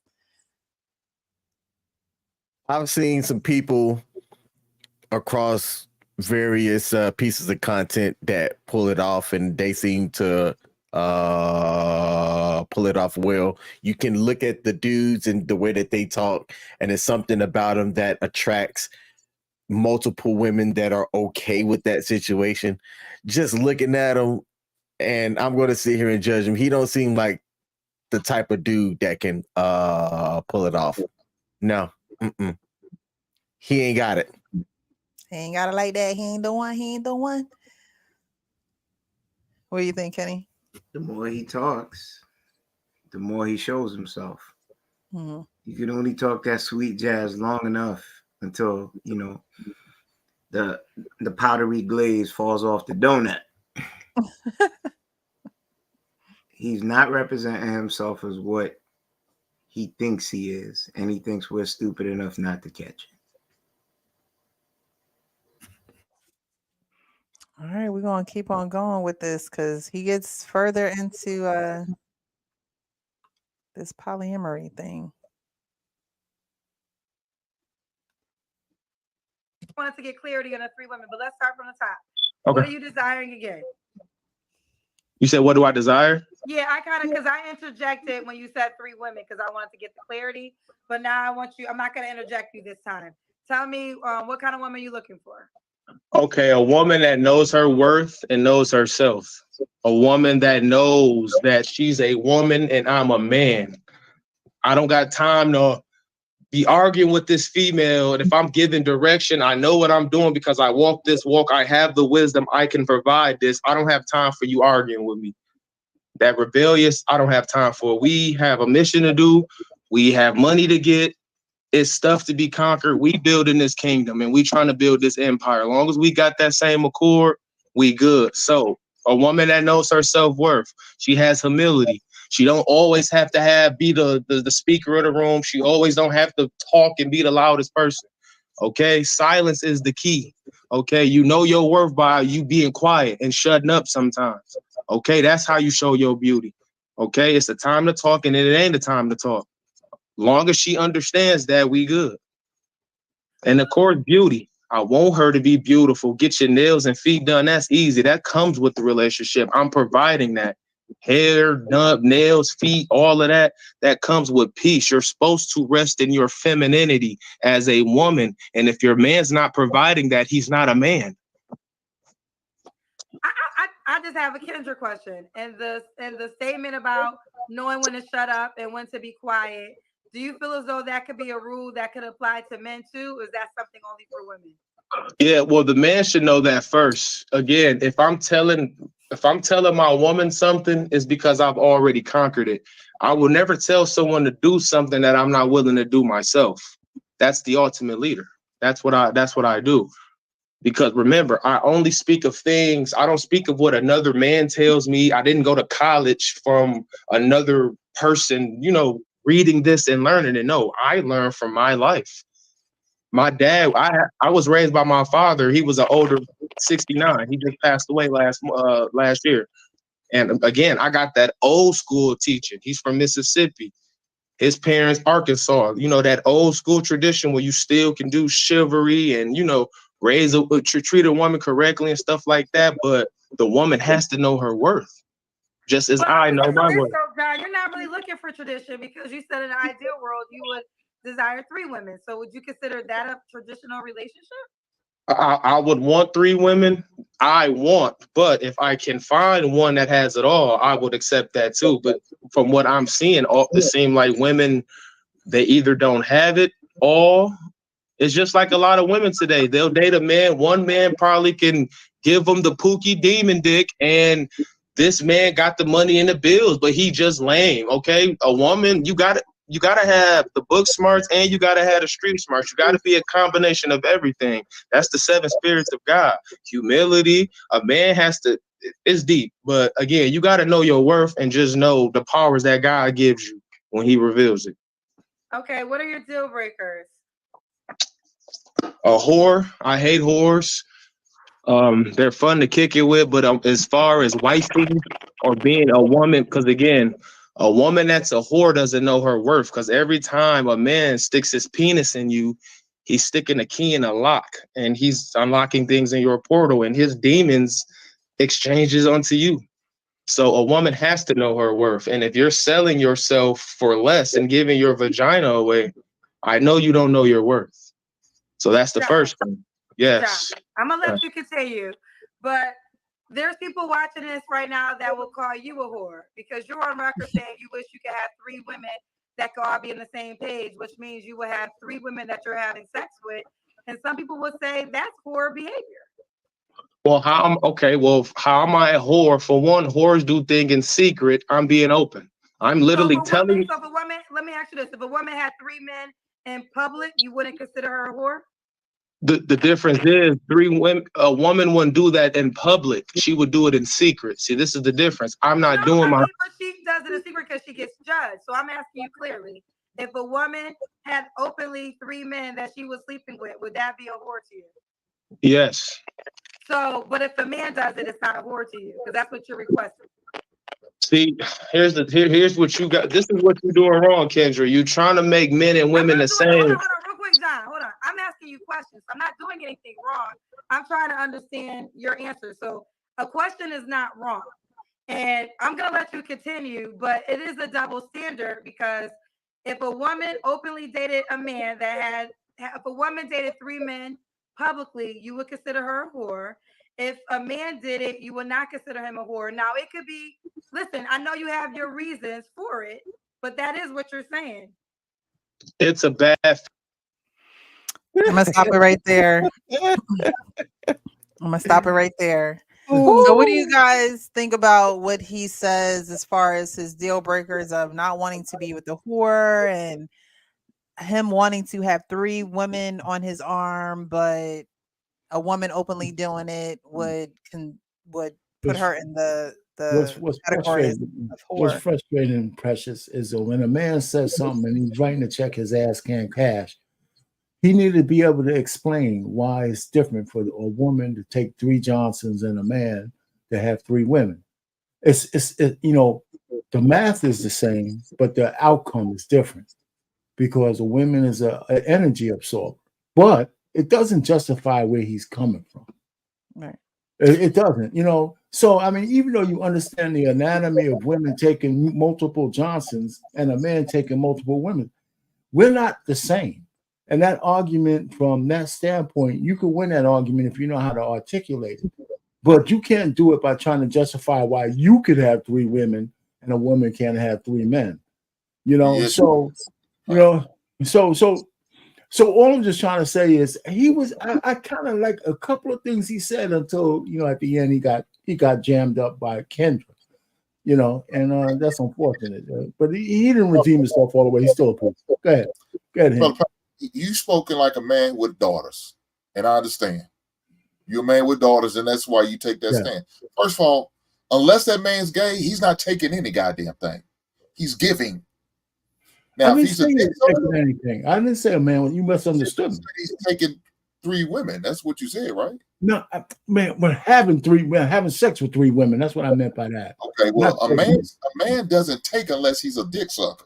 I didn't say you mischaracterizing me. You mischaracterized me. If you're a heterosexual man, you giving. He's giving out. The woman is receiving it. Right? I thought I said that, Hank. I think no, that's not what you said, brother. But that's okay. If I didn't say that, that's what I meant. If I didn't say that, that's what I meant. All right, if I misspoke, I'm here for you. I got you. No problem. But you talk like a man with a daughter or something. No, it's all right. Look here, man. We all know there's double standards. Kendra need to stop this shit. It's not a double standard. It's a different standard. No, there's double standards. That was a different standard. That woman would be called a hoe. We wouldn't be labeled as a hoe if I'm bragging about, man, I had 30 women by the age of 25. They said, oh, no, you's a motherfucking pill. Yeah. Women say that shit. God damn, girl, you need to slow your ass down. I agree. You fast. Yeah, so that's a problem right there. Now he sit there and said, I would like. Then he also said, I would settle for one if he can find that one. Now, look, if us men up are being honest, and we give us some true serum, we wouldn't have no problem with multiple women. It might be a short-lived thing. We wouldn't mind trying. Look, if we was dating out here dating, we dated multiple women. We dated multiple women at one time, and probably was knocking some of them down while we was dating them. If we be honest. Right. If we be honest, we probably did that. So we're gonna sit there, no. Now he going too far talking about marrying them. Oh, hell no. That's different. See, here's the thing. Hold on, let me finish, Kenny. I'm almost finished. I'm gonna land right here. Sorry. But marrying them is different. But like he said, if he can find that one, he'll marry her. Now, look, can't you try to jam him up with all this bullshit? Because now she's in her feelings because you want to date with all these multiple. You know why? Kendra probably heard that herself. Well, that's why I put Kevin Samuels in the back of the thumbnail. Because she was probably a victim herself, where she was a one of 3, a one of 4, a one of many, and now that kind of hit a sore spot with her. So now she's feeling something. Oh, Kenny, not Kenny. I'm sorry. Whatever the dude's name was, you wrong. You dead wrong for that. You know you don't need to be doing that. So I can put that on there, man. I can put that by. Hey, it is what it is, man. Look, I'm telling you, he telling you, he handled himself up. Like I said, I think he's young, and he kind of handled himself in that situation kind of good, because we see some of these young cats get out of hand, get irate, and start blowing up. He didn't. He took deep breaths. He listened to what she said, didn't cut off, and just answered the questions as he felt like he needed to. And like he said, I'm upfront with it. I'm letting you know what I want. Now, every woman could sit there and turn me down if they want to. Only need 1, 2, or 3 if that's what he's looking for to say yes. Yeah, I think he triggered Kendra when he talked about women being quiet and showing their femininity and not always having to talk. And Kendra was like, I got a Kendra question. And I think, when rest in peace, Kevin Samuels, but when he was alive, he had Kendra on his show. And I think she learned a thing or two talking to Kevin Samuels. So I think it was almost kind of like talking to him again in the afterworld, talking to this man when he started going into his deal breakers. All right, we're going to keep going. Faith question, because no woman is going to be in public with 3 men like that and not get shamed. When a man has 3 beautiful women on his arm, that's status, that shows. That's a 1% man that can have 3 beautiful women in public. It's a difference. That's why I'm trying to jump in as a woman who I'm gonna pop my shit. Okay, that does very well financially. I don't look at men with 3 beautiful women and say that's a high value man. So that's not true. Every woman is not looking at a man Some women look at it as an insecurity because he needs so many women to be validated. So yes, there's some people, men kind of rock with that, but it's not a perception automatically accepted as a good thing for everyone. Now, if that is your perception, I can honor that. But you can't say a man showing up with 3 women automatically is looked at as a great guy. I mean, there's plenty of men that have a lot of women. I look at them as losers.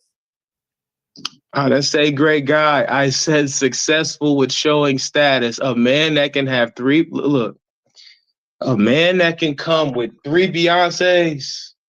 You gotta ask, what is this man doing differently that he can get 3? It's already hard to get 1, but if you come with 3, you look at this dude like, man, you gotta ask, what does he would know? Never have 3 Beyoncés though. He might have 3 beautiful women, but he wouldn't have 3 Beyoncés. If I'm Jay-Z and I'm an intelligent man, the woman becomes my rib or a part of me. She becomes what I am. So if I'm teaching her, I elevate her. So there will be 3 Beyoncés. Does Jay-Z have 3 Beyoncés? He chooses to only have 1, but if Jay-Z wanted to get another woman and basically then he would lose Beyonce in the process. That's already on record. But it won't matter because therefore he wouldn't have 3 Beyoncés. He would have he can have 3. Listen, I'm saying this because Beyonce is a made woman, successful woman, has a lot of money. She's not an average woman. She's not just a pretty face. So yes, could a man have 3 beautiful women? Absolutely. But is a man gonna have 3? The mindset of a Beyonce is not gonna show up with Jay-Z and 2 other women and stand proud by that. Beyonce way. I'm not talking about beautiful face. Beautiful face, and there's all different slices of women. Can I say something? Of course you can. What was Beyonce before Jay-Z? Well, she was just with Destiny Child. She was getting outsang by Beyonce. I understand. I know the Beehive gonna come for me for this, but we gotta ask ourselves this: was right is right and wrong was wrong. Jay-Z put his sauce on Beyonce. Look what Beyonce was before Jay-Z. And I want y'all to. Jay-Z was before Beyonce. I think they're a perfect example of. First of all, here's the deal. They're a perfect example of when 2 people who are doing well in their own lives and growing together, what magic can happen. I do not negate that Jay-Z and even Beyonce's on record saying that Jay-Z helped her become a better woman. So you don't get no pushback there. But to sit up here and say that Jay-Z would be the man he is today without Beyonce, I won't agree to that. And honestly, I don't think Jay-Z agrees to that because why marry her? Jay-Z is a whole billionaire. He has no need to just have a wife, but he married her because she's a made woman. She has her own success. She could be in the same rooms, not because she's married to him. She lacks nothing. These are 2 very powerful people who came together and have children together. And if he, and I would say this, and if he agreed with your mindset, then he would be Future. He would be Drake. He would be a person without a wife and plenty of women. And that's just a fact. And that's just the facts. All right. So what do you guys think about this whole men having 3 women as a status, successful, and the whole Jay-Z Beyonce comparison that he threw in there? I think y'all know Kendra love Beyonce. Yeah, Kendra kind of took it to a place that he wasn't trying to take it. He first said if a man had 3 beautiful women, and he used Beyonce as an example of a beautiful woman, not an established woman that Kendra moved the goalposts on. He was just saying 3 beautiful women, and he has a point. But it goes back to the original point that Kendra made, that it is a double standard. And the reality is, it is a double standard, whether we like it or not. And that double standard, whether it's fair or not, we can debate, we can argue. But is it a double standard? Absolutely. But there's a lot of double standards that go the other direction towards women. So when it's convenient, women like to weaponize the double standard. And when it's convenient, men like to weaponize their double standard. But it is absolutely a double standard that a man is not a whore when he has all these women and a woman is. Listen, he made his point strong, and Kendra went on her tangent where she was dead wrong. He did exactly what we said the double standard was. He cheated on Beyonce. She wrote a song. Did she leave? No, we forgot about that. Why was Solange fighting him in the elevator? Who did he have sex with that she knew about? That she felt she had to go and swing on Jay? Becky with the good hair. Okay. So that means there's a plethora of things that were done under her watch. He still looked as a man's man. There is a double standard. I do agree, but she made a poor piss case for an example, because without Jay-Z's connections of what he lined his woman up to and groomed her to, she blossomed into the Beyonce that we see today. How many rap tracks that she put her touch on because he made the links, and then she started building who she was. That's why she stood up there despite all the stuff he did and said he was the man and gave him his kudos.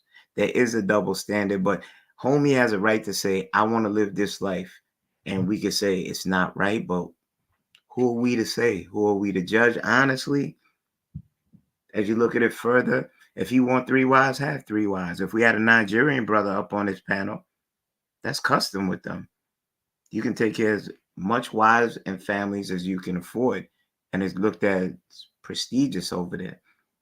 But we come to Western culture, not so much. So his story is still inconsistent. He's bouncing around. I think he got that PIMP in him, and it just don't settle right. It don't sound like he on a square. He want what he want. He wishes to be controlling. Listen, if that man stays who he is, he'll probably find some women to fall in line. Brother Polite did. He'll find what he wants. The situation got to talk about Jay-Z. I mean, look, Jay-Z got exactly what he wants, because Beyonce looking like Becky with the good hair now. She looked like she a white woman.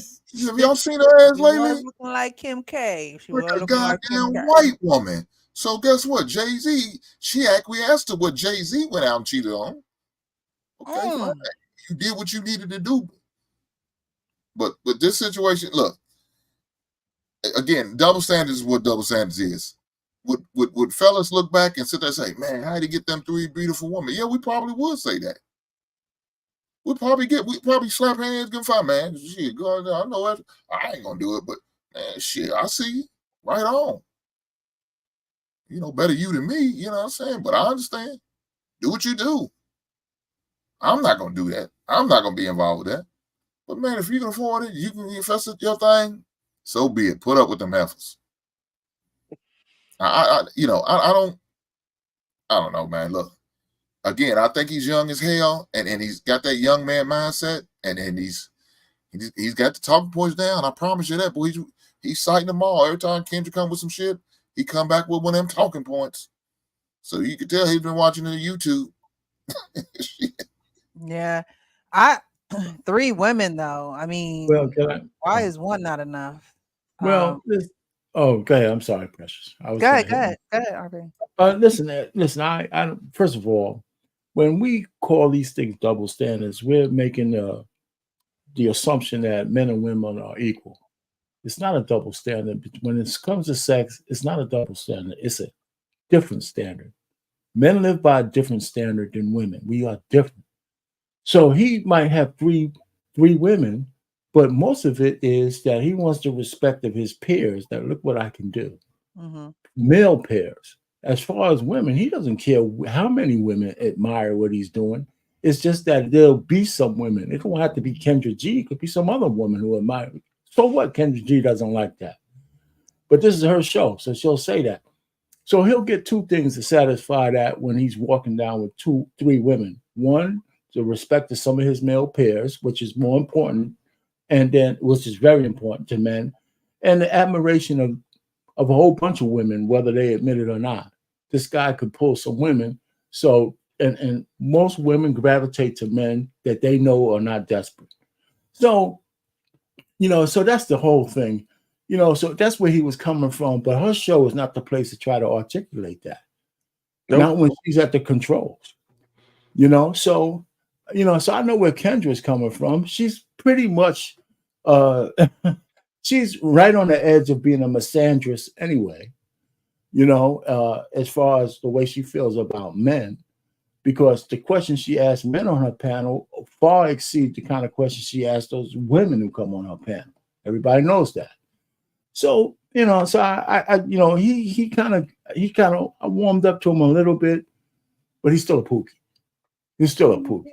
And he's not that young. He's 33, Hank. How old does he got to be to stop being called young? He's 33 years old. He's been around for a little while. He's got a mindset that ain't going to be easily changed. And your chronological age don't necessarily. Yeah, but at 33, that means, well, okay, yeah, you're right. But at 33, he's less likely to be malleable to change. Just like a lot of men don't want women who are 33 years old because they ain't that they ain't that groomable. I said he's young-minded, man. Did you not hear me say that? He's young-minded. Okay, you have to bind it out a couple of times. Okay, what I'm saying, you might call him young-minded at one point. I hear you, man. Listen, all I'm just trying to say, this is my take on the dude. And, I don't agree with the guy having 3 chicks. You can't even handle one. He can't handle one. So when he's talking about rid of one, he can't handle. I mean, 3 women will drive him crazy. He ain't that kind of dude.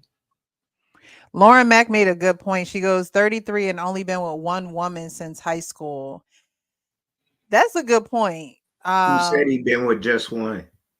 Well, he could have had sex with plenty of women, but in a relationship with one, because he said since 15, he'd been giving money. They were together since high school. So if he was a woman, he'd be a unicorn after being divorced. Because now you're in the dating pool again, and who knows what kind of woman he had. Who knows what kind of woman she was. I think she got to a point where I don't think that he was stunting her growth. I think that as a woman, she was just getting older. And as women, as we get older, our minds develop faster. We, start wanting things, and she could have started saying things that she wanted to explore or wanted to do in the relationship. And now they're at this precipice of the relationship where he's quitting a job or thinking about quitting the job because the Lord done told him he can't serve 2 masters. So now he got to pick one. Do I want to work this 9 to 5 or do I want to get it for myself? And so now as a woman, she's probably like, don't know where the safety's coming in at. I don't know about that peace, provision, and protection you was talking about.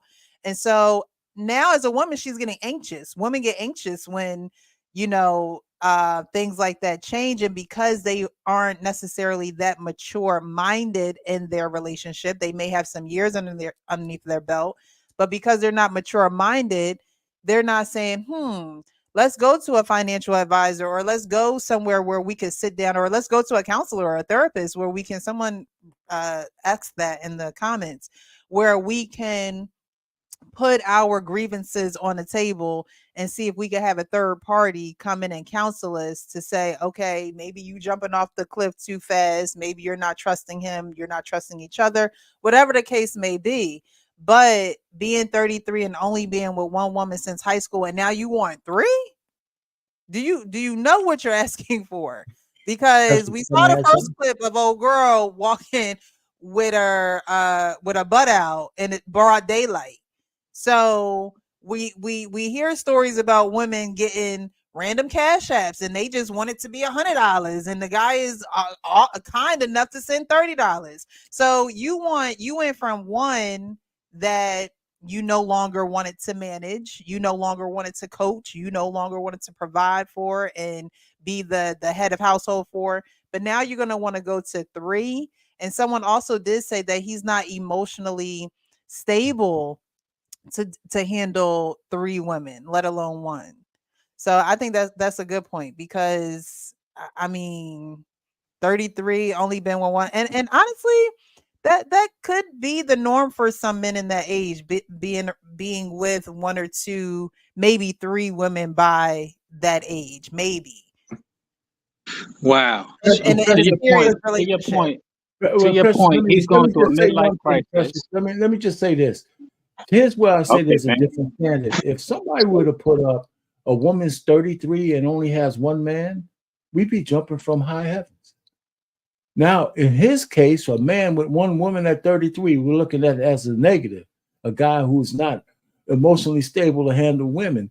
But almost every man I know, if they found a woman at 33 that's only been with one guy, that's like a win. That's like a win. So we don't live by the same standard. We wouldn't look at her as awkward. We would look at her as a woman that I can groom.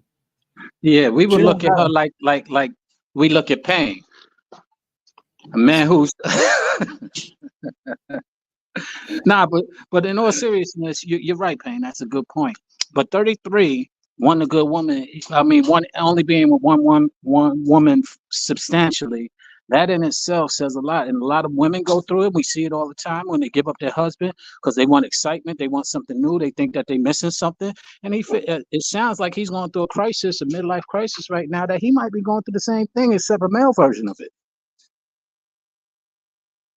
I hear you.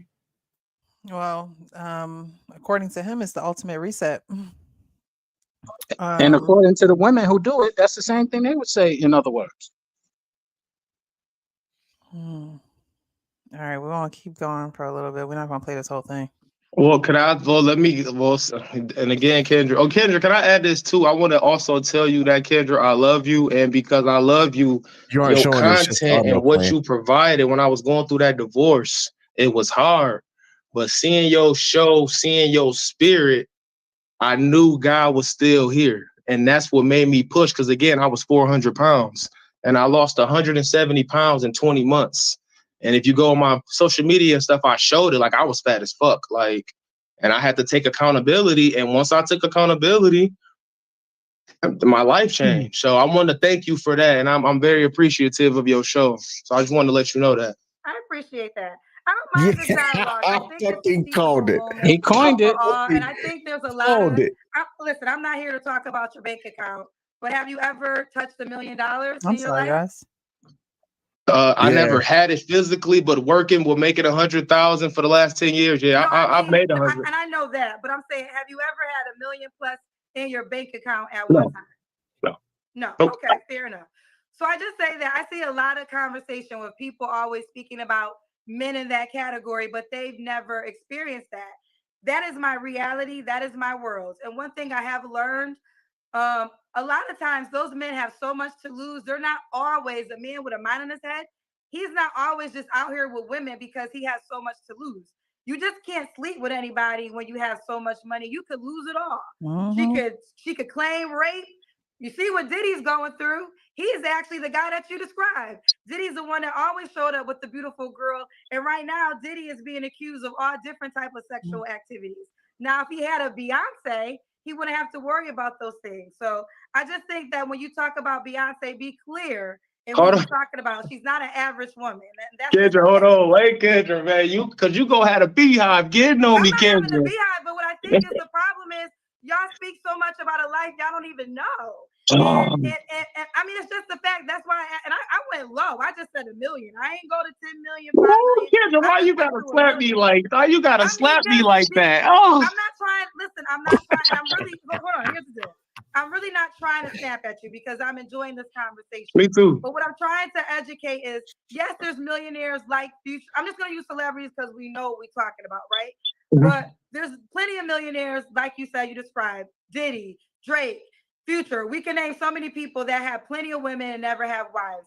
And we can challenge who we think is more successful, who is a better man. I just think that when you try to say Beyonce as an average girl, you kind of lost me there. But Kendra, we gotta clear that up. I can't let you do that because you making straw mans and saying stuff I didn't say. I didn't say Beyonce was an average woman. If I misunderstood you, I will give you that, and then we'll keep going. All right, we gotta walk this back, Kendra. Okay, now look. What I'm telling you was Jay-Z was gonna be a billionaire with or without Beyonce. Jay-Z actually wanted Aaliyah. Okay, Beyonce wouldn't be who she was if Aaliyah didn't pass away. Well, let's just keep that 100 because Aaliyah can outsing Beyonce. She was better in all aspects. Beyonce don't write all her songs and her music. And that's clear. Okay, we have good performers. Beyonce is one of the best performers we've seen. I'm not taking anything away from B, but I am telling you, writing, the art of writing, content creation, the soul, the spirit is something different. Neo wrote a lot of her hits as well, and I'm not taking anything from B, but I'm telling you it's different when you write your own stuff. Let me just say this, and we're going to move forward. We're really going to move forward, but I saw 19 Keys is a guy I know in real life. He's a So I'm actually going to go past this point because there's a little bit of boy, she video. won't let up, man. Sheesh. I'm different. I don't chase all of that. Remember, again, most people won't understand. I come from a bad area, Racine, Wisconsin. It's the second worst city for Black people. It's the second worst city in America for Black people as far as jobs, growth. It's bad here. But at the end of the day, what I did at my age was crazy. I bought me a $45,000 truck for Expedition at 30. It may not be the best or the highest to most people, but for a Black man, 33 years old, did not have a criminal record, none of that, to go through what I went through to be 400 pounds. I'm telling you, my story crazy. But I ain't gonna keep going though. We definitely we gotta stay true to our show. But I will say this: you said, man, my head hurts from being right. A woman can't make a man a king, but a king can make a peasant into a queen. That's what you said, right? Yes, ma'am. I stand on it. Okay, you know Barack Obama was Michelle Obama's intern, and is on record saying he would never be president if he didn't marry her. So, what do you think about that statement then? Well, that's a horrible. Okay, well, we'll stop there. So, you know, he gave Kendra her props for getting him through his divorce. But he is still stuck on this Beyonce, Jay-Z, and you know, coming up pretty much saying that the man is responsible for elevating the woman. Man, let me start by saying it hurts on being right. It hurts being right. I was having a conversation with Lauren Mack in the chat, and I'm like, something's missing. We're missing something from this dude so far because it sounds like he's wanting this attention and he's able to get it, and he's spinning this story about everything that he wants. Like Kenny said, I don't care that the dude said that he wants 3 women, possibly up to 3 or whatever, but he could be fine with just one. Fine. Hey, if you got the means and the know-how to support however many you want into your tribe, have at it. Have at it. But I'm like, this dude, I think, thinks he wants this life. And I'm like, I think he's searching for it because he never had the attention in the past. And I put that in the chat before that was revealed. And it hurts sometimes being right when you can see certain mannerisms from people and just know what their mindset is on. I'm gonna land my plane right there. God dang, it hurts to be right. I don't know why he's arguing with Kendra G. First of all, she's never gonna let a man get up on her if she ever can since her Kevin Samuels experience. So she's never gonna let it go. No, a woman can't make a man a king, and I don't care what Michelle Obama said. You know, period. You know, and a man, that's just not how it goes. Women don't make men kings. They might improve their life, they might do that, but they don't make a man a king. And because it's not up to them, it's up to the people who revere that man, right? So that's the way that is. So anyway, but that's a small point, but Kendra won't let it go, and he keeps going, he keeps falling into her trap. He's not going to win an argument with her. She's not going to let that happen. You know, so do you think that they're way past the dating show, right? They're way past this conversation between them, way past the dating show. Yeah, so many people was like, why'd you spend so much time on him? Do you think his wife got unattracted to him? He said he was 400 pounds. That could have been a fact. I wonder how much she weighs. I don't think it was my 400-pound life. Do you think they both was 400 pounds? No, I mean, man. Well, I don't know about her being she don't have to be 400 pounds to be big. She could be 200 pounds and be big. I don't know how tall she is or not. But I mean, if the house is overeating or eating badly, everybody's eating badly. All I know, I am not. I mean, he's I'm on not the mad track at of the young losing man. it.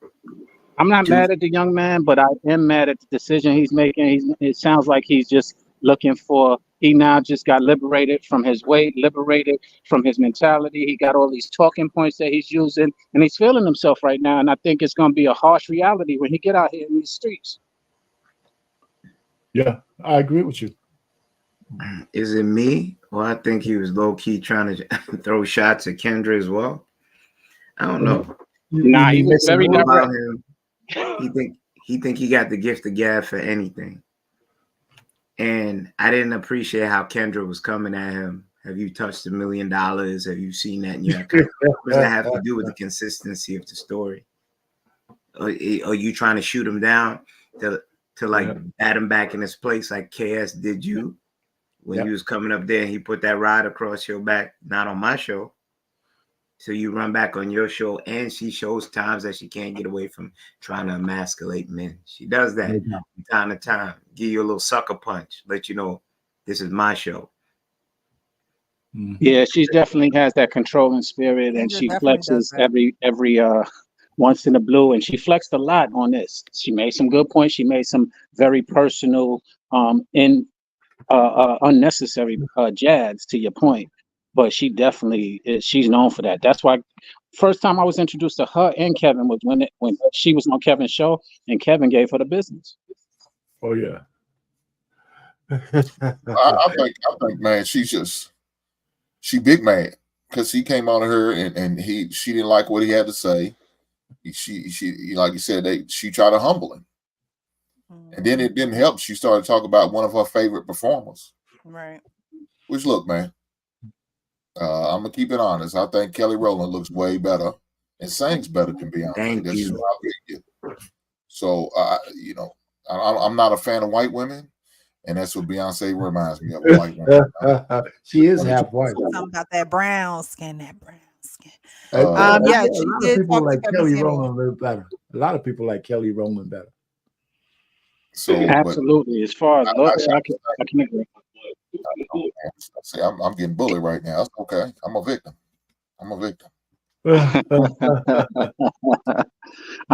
with you, bro.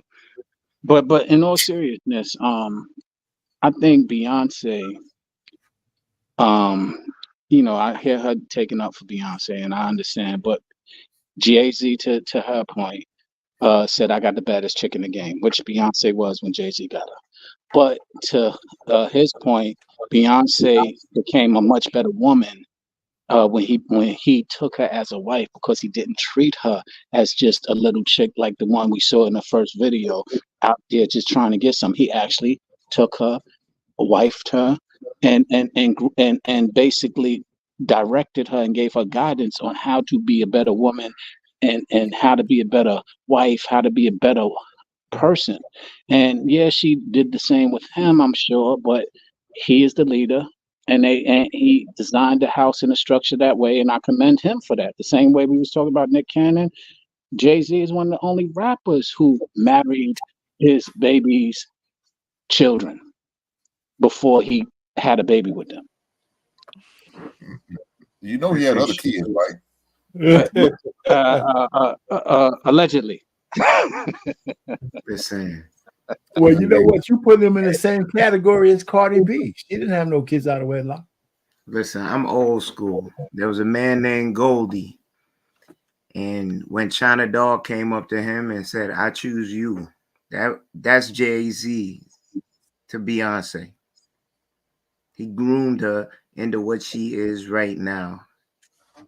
He did what he did on the side, but he said, "She ain't going nowhere. She gonna come home." There you go. There you go. The man's job to groom his A lot of young dudes need to go back and watch that. The game that was spit.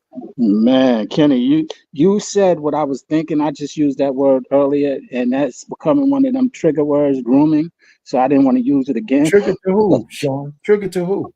To social media. Not social media, man. That's what a man's supposed to do. That's why they call you the groom. Hey, Sean, okay. If you I ever feel let you. them I tuck feel your you, tail, married man over there who ain't got nothing to worry about out here in these streets. Sean, I'm never tucking my tail. The truth don't need motivation. I agree. I wholeheartedly agree. Like I said, I just I'm trying to be a bit more conscious of my insensitivity at times. How is it insensitive when you tell the truth?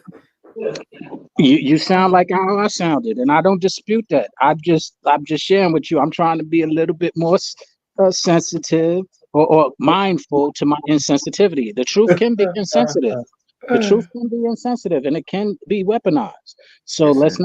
not, So I'm just trying to not weaponize it if possible or where Sean, possible. the facts don't got feelings. Speak your truth. Go down with I it. wholeheartedly agree. Again, like I said, it took me a lot to get to this point because I too have been maturing since, and I wholeheartedly have that mindset. But I did hear this saying, and I just repeated it: the truth can be weaponized, and Okay, and that's, I and know that's it the way it is. well. The truth I, can't be I know it weaponized. well. If I go and I speak my truth to people and I point out facts and you don't want to address the facts, you want to be in your feelings. Am I Oh, supposed facts. to change or tuck my No, no, tail no, because I no, pointed not out at all. facts? Not at, but it's not called tucking your tail. What I'm trying to share with you is called maturity, and that's something that How I've are been you learning. immature for telling the truth? Because there's a certain time of maturity where you got to shut your mouth and be wise enough to understand that so that you don't argue with fools. Oh, but here's the thing. Here's the funny caveat with that. Oh my A lie God. unchallenged becomes the truth. You ever heard that? Say it again. I didn't hear. A lie unchallenged becomes the truth. Oh, I agree. Yeah, Okay, absolutely. watch this. And I made another example. If you up in HR and you're talking about you have to be sensitive. And when you're speaking to sensitivity, you're implying women. You understand? And then you could be up in HR. He looked at me a certain way. You gonna stand there and keep your mouth shut? Uh, the point isn't that I'm advocating keep your mouth shut. No, I'm not. But the point is that there are certain times where maturity has taught me to keep my mouth shut because it's no sense on arguing with a fool. Hmm. I think you're conflating the term arguing with standing on your square. It's not an argument when you state truth. It is. It It's is. an argument If if you I put standing on your emotion to square it. with somebody who's under a circle, you're a fool. Okay, I think we getting off base as for Oh my God. what we doing right now. That could be something else. But as for this young fella, I think he has an idea what he wants. I think life still hasn't really punched him in the face. I think that he went up on a show and he allowed a woman to slightly emasculate him to try to beat him back into you not worthy at coming out here and wanting what you want, as Kendra G could do at times. I think the brother, in my opinion, needs to step back, reassess what he wants in his life, and stay off of this public media trying to look for love. Try to get back on his square because if he is the man he says he is, he will attract what he wants. Well put. I agree with you wholeheartedly. Let's not, gloss over the fact he was 400 pounds and he lost 100 and something pounds. He's feeling himself right now. That's just the reality. Just like a woman who loses 100 pounds after being 300 or 200 pounds, she feels herself, and that's where we are right now in his stage, and that's what we saw played out. Come I think our on. very last live we talked about that. Come on. Let's Recently, keep it a and buck. There's always boundaries you need to keep with that. When what you call her name threw that treadmill out the window, what's her name? When she lost her weight. The Oprah. singer. Sorry, I don't know. Oprah threw Weight Watchers out the window. I don't know who threw they Yeah. But treadmill out the window. I whether can't we remember remember her that or name. not, you're absolutely right. And that's the humbleness, the punch in the face that you said life might throw him. Yeah, Oprah lost that because she started taking Ozempic, and that's a bad a bad look when you are The getting Weight major Watchers, money from a brand. right? and gave away her shares. All right, we're gonna get a little bit more into this. I wanted to get towards the end is where let me see something here. Ain't recognized game. I think you should see. I don't see that. So help me understand. Are you telling me you're Jesus? I'm just trying to Yes, get the analogy. I am. I am the first and the last. Yes, I am. I am he. Yes. Well, that child, you know, I don't agree with that, but I don't agree with that. Why not? I'm not gonna. Why not? Why don't I believe that you're Jesus? Yeah. Why not? You're because I believe in Jesus, and my life is not in your hands, honey. But listen, that's a whole deeper conversation. We ain't never going to agree on that. But if that's what you want to feel, that's your right. I'm just on record saying I don't agree with you. Yeah, I was about to say because you don't want. Excuse me. I was about to say because you don't want to smoke with that, Kendra. Yeah, we're gonna leave that one alone because that's my world right there. Your world is that you're Jesus, and I should believe that you're Jesus. You don't have to. Okay, then let's stop right there because I don't. So there's nothing to be debated. Cool. Say less. Say less. Okay, say less. But one thing I did want to say is you said that the men that I described, these men don't want them. Now, to that, what I'm saying is you're offering the same thing. You're not offering exclusivity. You're offering an opportunity to be a part of a union with other women. So what I'm saying is if a woman's going to sign up for a deal to share a man, she potentially has a better option of a man to share. He will be in better shape, have more money. And yeah, so I'm not saying you will get women that might sign up. You're not offering an exclusive opportunity. You're offering a team. And there's women that could be on a stronger team. That's all I was going to say to that. All right, so I'm going to stop it there. But Kendra pretty much said to him when I fast forwarded, what is the perk of being with you? It seems as though you need a woman who makes less than you, because if you're going to be the provider, then a woman who makes less than you is going to need you per se, rather than a woman who makes more than you, not really needing you or looking at you as the provider. And she pretty much says if a woman signs up for this, she can definitely get a better deal elsewhere, because that man might be in shape. He might have more money. He might not have any kids. He might not have a marriage that failed. So all in all, at the end, Kendra pretty much told him that what he's looking for is crazy. What he's asking for, it's okay, but not a lot of women probably would settle for what he's asking for. Kendra just threw a lot of low blows at him because she's in a position to do so, and that was a fucked up thing for her to do. But Sean, she was not wrong. What she said was the same thing that Kevin Samuels would say to both men and women, with what they presented with and what they came with and what they asked for. What Kendra G said to him, she wasn't wrong in saying. I don't say wrong or right. You're right, but that's the point that I was just making a few minutes ago. How the truth can be weaponized. She weaponized that truth, and damn sure gave it to him. I ain't mad at her, but that's what she did, and it was a fucked up thing to do, because why are you going low when you don't need to?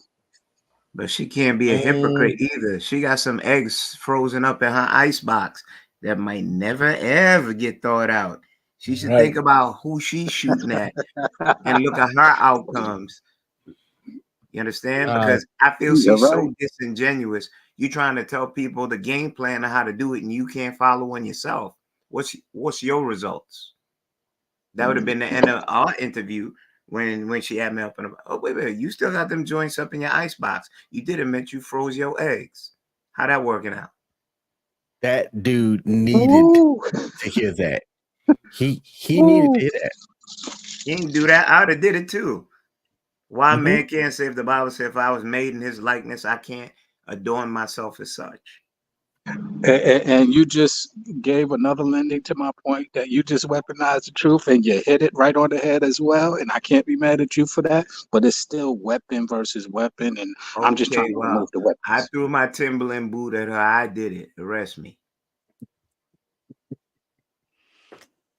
Well, guys, I wanted to bring this to you guys because you're men, and men and women come on her show all the time. But of course, you get way more women than you do men. And I just thought that his segment was interesting because just like you guys, there were a lot of things that he was saying where I was just like, okay. Like even the part where he was saying that he was Jesus, I can understand why he's saying that because we're made in his likeness and in his image. So those who believe that, I don't know if they go as far as to call themselves Jesus, but they will say, they're a believer or a follower or in his image or whatever the case may be. So I think towards the end, after all the pent up, underhanded blows that Kendra threw, he talked about her boo, Beyonce, Jay-Z, she loves them dearly.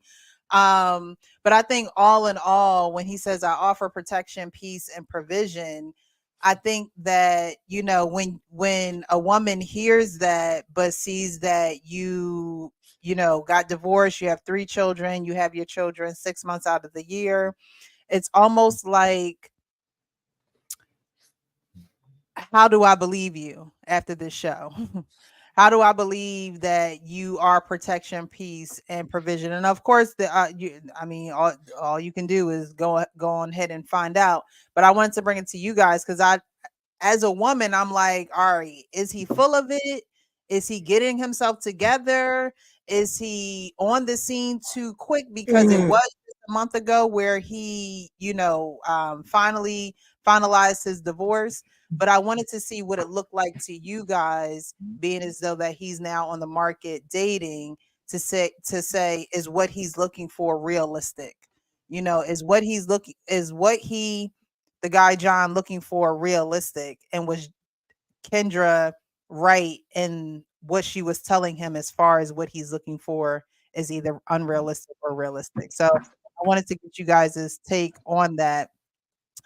So just to go around, do you guys think what he's asking for, 3 women, if he can't find it in 3 women, he'll settle for 1 woman who has it all? I don't know who has it all. I don't know who has it all. Y'all know who has it all? Who's perfect? I don't know who has it all, but a woman who has it all. Is he being unrealistic, or is he just being a man saying, hey, because I say this all the time, you guys are the creators of your world. I don't know if you guys have heard me say that, but I say that all the time. Men are the creators of their world. And so you get to create and you get to ask for and you get to want whatever you want, right? Is what he's asking for realistic? The man Listen, no. He has 3 kids. He still has to provide financial security for, if he's that responsible man he says he is. He's a month out of separating from said ex-wife. There's a lot of moving parts there financially that he has to secure before he goes out there and starts putting finance looking toward other relationships, because that is a financial obligation once you start looking for women. And you're putting yourself out there in that marketplace. You have to be able, if you're the man you say you are, PPP, not the loan, not the SBA, you have to show that woman that is falling under your covering that you're able to handle your business. Any woman that's able to do simple elementary math, say, okay, so where are you finding all these extra funds to take care of me and also provide the necessary structure for your 3 kids that you just let go? And that chorus habit, because I don't think you just throw down 1 or 2. I think you grab at least 2 6-packs in the house. I don't think that was a beer. I think it could have been maybe an energy drink, or I don't think it was a beer. All right, I take it back. Well, I'll pull that back. But let's stay on the financial part. You got 3 kids. Kids are expensive. Hink, you have more than 1 child, right? Hink, you there? Yeah, he didn't hear you. Okay. No, I heard you. You said kids are expensive. Kids are expensive. I don't have any of my own, but I've played a part in raising my niece and nephew. And no, I only got 1. I know pretty penny. I only got 1, and it was for a reason. Kids are loving it. I got 2. So yeah, I mean, I understand. It's not a. cheap situation. But look, he said he lived in Wisconsin, so it's not a high cost of living in Wisconsin. So he can find a decent place, reasonable, and if he's making good money, he could be comfortable in the state of Wisconsin. So I mean, making 6 figures out there. That's what he said. According to, he was working at the when factory. He had his job. Yeah.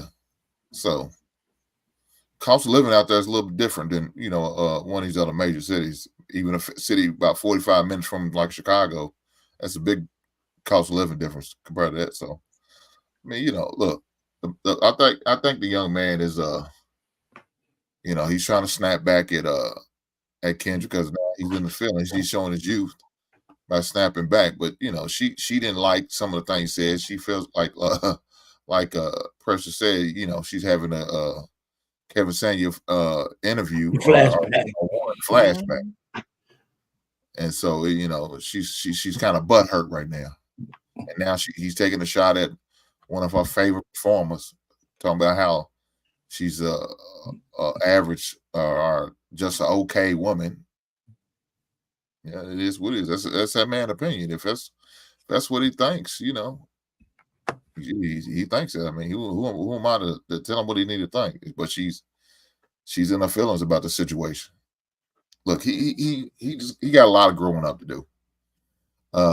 He has limited experience with a lot of women. It's obvious because if he'd been with her since out of high school, it's probably only second girlfriend he ever had. And more than likely, y'all was talking about how big she was. Yeah, she's probably a big girl too. She had 3 kids. She's gonna gain some weight. She I mean, it's look.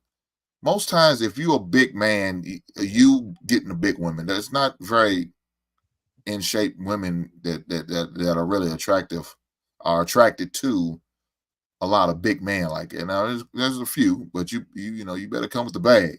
You better have something behind you besides just your looks. If you got the bag, they might look past that. But she went to the point of marrying him, and give him 3 kids. So she probably a plus size woman herself. So they 2 big bodies, together. And he decided to go on the journey to lose weight. And maybe she wasn't at that point. She wasn't at that point of losing weight. So he's like, oh, God damn, I could do better. All right. So listen, he dug his own grave with Kendra G. She's not gonna, first of all, like I said, she's a low-key misandrist anyway. I think she has very little regard for men. And so she's gotta make sure she doesn't take anything from men, period. Whether she's right or wrong, she's gonna fight to the death. I think that Kendra G, that Kevin Samuels experience is all she needed to know. She'll never let herself. I mean, if you see some of her arguments with Corey, what's his name, the comedian, Corey Holcomb. Yeah, Holcomb. Yeah. I mean, so the point is that this is her show. She's never going to acquiesce the leadership of her show. And this guy put himself in all kinds of dark corners. And, I don't want to know. Listen, if you're out from a divorce, you ain't supposed to be on no damn show looking for another woman in a month. Right. And you know what? If you really want a woman, you get your ass out there and find one. Don't get on no show and try to take a shortcut. That's it. And maybe I'm a dinosaur, but the kind of shit I had to do to find a woman, man, these guys today, man, they kind of make me throw up in the back of my throat. You got to go out there, man, take your goddamn licks and build up some thick skin. And, sooner or later, with your confidence, the women will come when you deserve them. So I'm just not enamored with the dude at all, man. Just shut the hell up. Take this ass whipping and go home. So I mean, Payne, you gonna judge a man because he adjusted to the times? I mean, these are the times. That's what they do. No, I'm just saying he's getting his ass whipped by Kendra G because this is his own making. I mean, he didn't have to. This whole Jesus thing. I mean, once you start saying shit like that, you deserve to get smacked. I don't care what kind of philosophy he's trying to. It's just stupid stuff. He's 33 years old. He's not no little kid. He's 33. The same age Jesus was when. So no. Not Jesus. You know, I'm King Kong. And King Kong ain't got nothing on me. What he's now he's Denzel Washington. The man has very little to no dating experience, man. He has little to no dating. He's been with that girl. You don't have no common sense. You don't have no dating experience. Yeah, but Payne, do you remember your time when you first started dating out? Yeah, these guys are making me feel like I'm a bad motherfucker, man. Excuse me. And when I listen to these guys, I was pretty good. You remember how it was, Payne? You was fighting for Sugar Avery in the juke joint. You don't know nothing about no time up here. You fighting over moonshine. Look, Payne, you was out there tricking, buying women. You said you was at the strip club, buying booty. My God, you know what I'm saying? So, look, man, it is what it is. He's adjusting to the times, and the time is getting on dating sites, getting on dating apps, going on Kendra G. That's it. Look, he's not looking for something serious right now. That's not what he's doing. He's looking for a shot of ass. That's all he's doing. I think most of them people come on Kendra G looking for a shot of ass. They're not looking for nothing serious. Okay. Well, I mean, he is the opposite of Tia or Tamara, whichever one of those Maori sisters that just let her husband go. Yeah, he is the male version of Tia, in my opinion. And and what will come out of it he'll find out. God bless him. God bless his wife. To your points, I think his wife is probably overweight because somebody had to feed him, that 400-pound man and them children. And she probably was eating right alongside with him, especially if she had $100,000 to work with a food budget per year. So, it is what it is. He went on the wrong show, I think, trying to, he was speaking a lot of talking points. He sounded like the internet to me on a lot of occasions. And that's why I can agree and understand with some of his points, because some of the points on the internet are true. But some people just utilize them to their convenience, which it sounded like he was doing at times, just to kind of lend to the point that he wanted, or his perception of reality that he wanted to create for himself. Could he get what he's asked for? Is he asking for too much? No. Will he probably get it? No, because he's not, as Kendra pointed out, he's not qualified to, he can get it to lower standards. He ain't gonna get those 3 beautiful women, but he might get those 3 6s or those 3 okay looking women that will agree and fall into line of what he's pursuing and asking for. But will he get those 3 beautiful women? Probably not, because he doesn't have all of the qualities to be able to sustain that type of, or those type of women. He ain't gonna get 3 Beyoncés. So but can he get what he's asking for? Absolutely. Is he wrong for asking for it? Not at all. Is he a bit arrogant in the way that he's asking for it and pursuing it after what he did? Absolutely. He is a male version of Tia Mowry. But Sean, you can't act like beautiful women don't have low self-esteem, and they can't be gotten too. I didn't. I'm just saying he got low self-esteem from his 400 pounds that he had on his self probably, and so it will show. But let me say this: some of them you talking about we think is beautiful, they got some of the lowest self-esteem. I understand that some of those men that are 400, 500 pounds, they do too. So that's what I'm talking about, the combination, not him specifically. If he wasn't coming off of his, I was 400 pounds and I'm just feeling myself now, that is a different story. But he wasn't. He was married, 400 pounds, got bored with it, got himself in shape, got focused, and didn't think that she was trying to get in shape with him. I understand all of that. Does that mean that he now has this super ability to pull all of the low self-esteem women that had the same low self-esteem he had? Probably not. That's just a probably. It's not saying it's impossible, to your point, but is it will it happen? If I was a betting man, I wouldn't bet on that.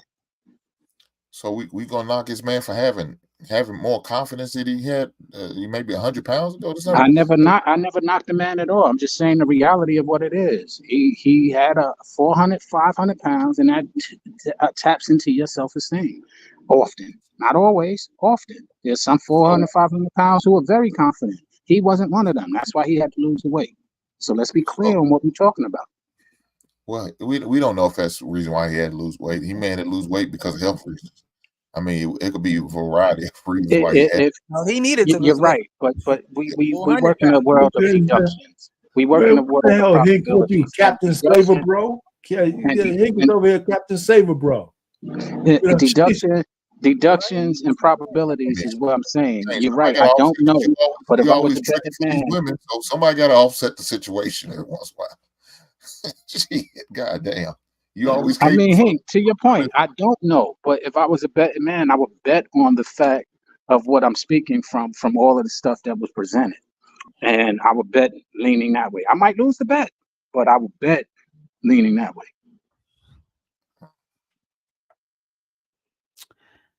All right. Well, I mean, I don't think that he's gonna get 3 women. Like he said he wants 3 women. I don't think that he's going to get 3 women. He may get a few women after each other. I just don't think he's going to get 3 right off the bat. And I say that because he wants these women to look good on his arm. It's not like he wants to, he's not talking about having a wife again and having that family life again and truly loving someone. He's talking about having 3 women on his arm to prove how much money he's making. He's not talking really about being a husband. So it does seem to me like he just on the app to kind of find out who down to play.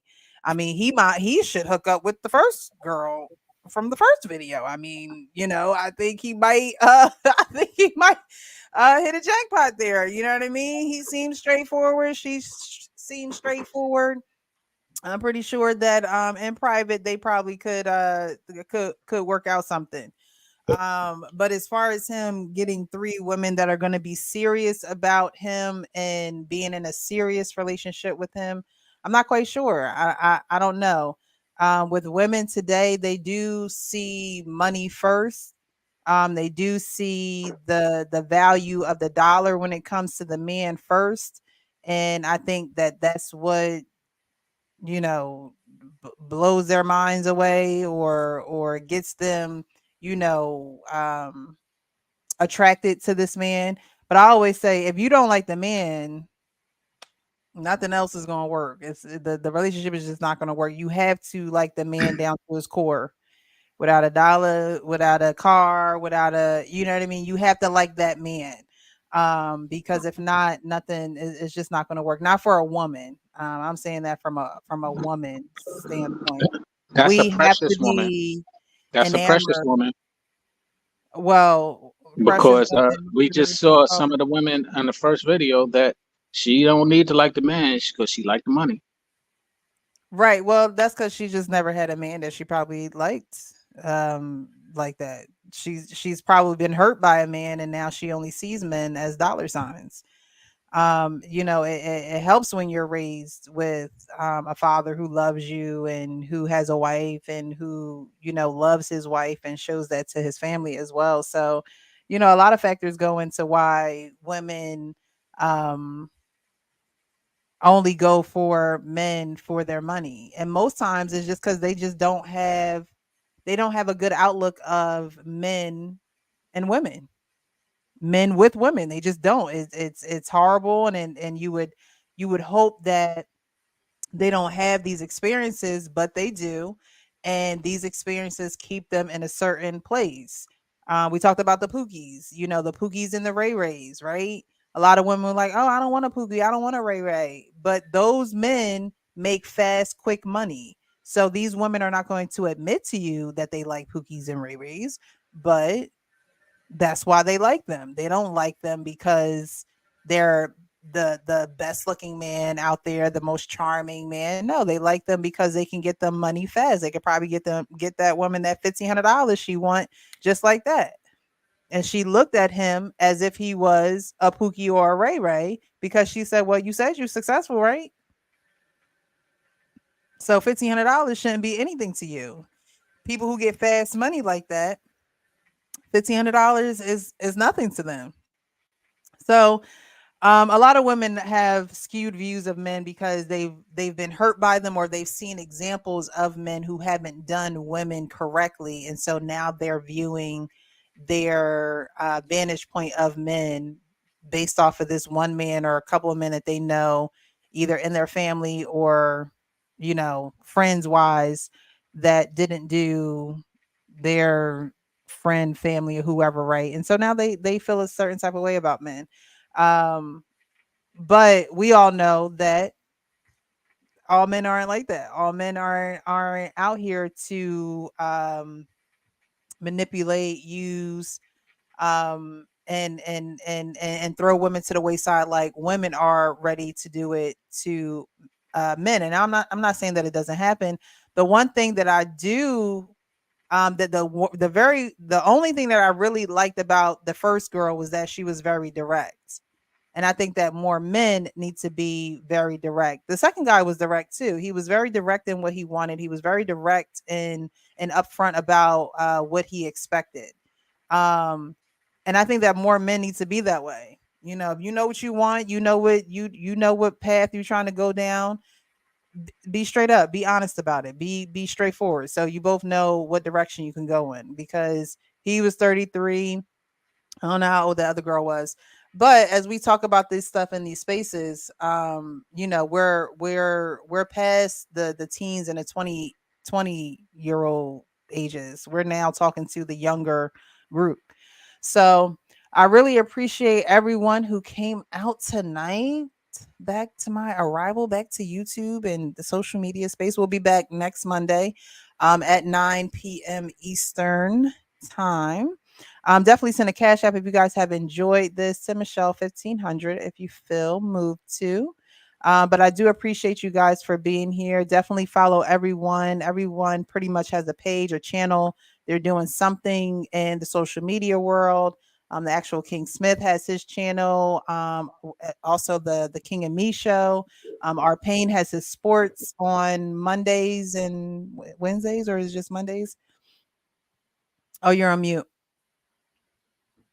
You're on mute, brother. You still on mute. Yeah. Oh yeah. You know what? I'm sorry. Might be best. 7 o'clock. It might be best. 7 o'clock on Wednesday. 7 o'clock on Wednesdays. Kitty, and on Monday I'm on BMU's channel at 7 o'clock Eastern as well, before your show. I do the Mr. Boomer show, Gotcha. We were talking about Russell Wilson today.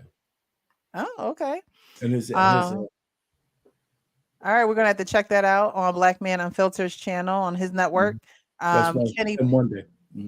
Kenny, I've been seeing you on the panels on La Pive, so check him out on there on Tuesday nights on King Talk, right? Yes, tomorrow. Hank has his channel. Definitely follow him. Subscribe to his channel. He's also on the panel sometimes on Sundays. He has his sports show on Mondays and Wednesdays. Is it Mondays and Wednesdays? It's sports shows on Mondays, and Wednesdays grown man conversation on Wednesdays. Okay, so sports on Mondays, grown man on Wednesdays. I actually have a cousin who is now in the YouTube space. He lives in Virginia. I'm gonna have to get him connected to some of you guys. I'm gonna have to have you guys take care of my cousin if he wants to collaborate. But I'm just getting back, and I actually saw a clip of him. I was like, is that my cousin? And his name is actually Kenny J. He's a Kenny Jr. And he was always very quiet and everything when growing up. So to see him doing this is surprising, but everybody grows up and grows out of their shell every now and again. So I'm proud of him. So I'm gonna have to get him connected to you guys. And Sean also does his thing as well. Follow him on Instagram. YouTube. Your show, Sean. What is it called Straight again? talk, straight talk leads to straight understanding, and it's on Thursdays at 9 p.m. Eastern, 6 p.m. Pacific. 9 p.m. Eastern, 6 p.m. Pacific. So you guys definitely tune in. Again, I appreciate you guys. I appreciate all those who are in the chat. Thank you guys. Definitely come back next Monday, 9 p.m. Eastern. And definitely tell a friend to come back over. Subscribe to the channel and definitely hit the notification bells. Is there any final words that you guys want to say before we get out of here? Yes, thank you. One of the things that people forget that Kevin Samuels did is that Kevin Samuels did go hard on guys too. Pause. But one of the things that he said that I thought was always overlooked was he would ask people, "What is it that you want?" And then he will follow it up with, "What is it that the people that you want?" Right? And I think what this guy was asking for is going to be extremely difficult to find. Yet I think he's going to find some sucker, no confident type person that is going to take what he is offering. The comedian Corey Holcomb said something that I thought was just laughable. He said, "I know to every woman out there, I am not the greatest looking man." He said, "But in some ghettos, I am a god." And that line cracked me up because I understood what he meant. He's like, "Hey, I know to you, I might not be the most handsomest thing, but if I show up in the ghetto with a fistful of hundreds, they will be like, come to me." Now, that's not speaking to the quality of what's coming to him, but I understood what he meant by that. So that guy, John, is it going to be easy for him? No. Is it possible? I think he could find somebody. Anything's possible. Well, yeah. So real quick, since we're going around the horn real quick. Listen, that Charlamagne the God apologized to the chick for calling her big back. I think men need to stop apologizing for shit, man. She didn't need to. She is big back. He did not need to. He didn't call her a big back. He said that was big back behavior. And he never personally apologized. I can't stand he apologized, man. I was like, come on, bro. Should not have done that. Right. Okay. That's all I want to say. And who goes on? Why? I just don't understand I mean, I understand it. It's just not my cup of tea.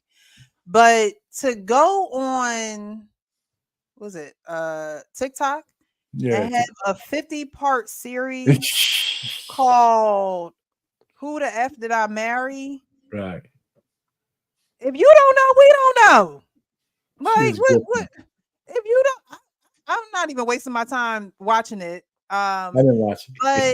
But it's just I just don't understand coming to social media and bearing your soul and everything that's going on with you and your relationships, what's going on. Like I really just like people, they really need to get a therapist. Like I keep my therapist card on my desk. Like just call your therapist. Like call the therapist. Like pay the $50 because the amount of advice or whatever you think you're going to get on this internet is probably going to lead you down a further darker hole.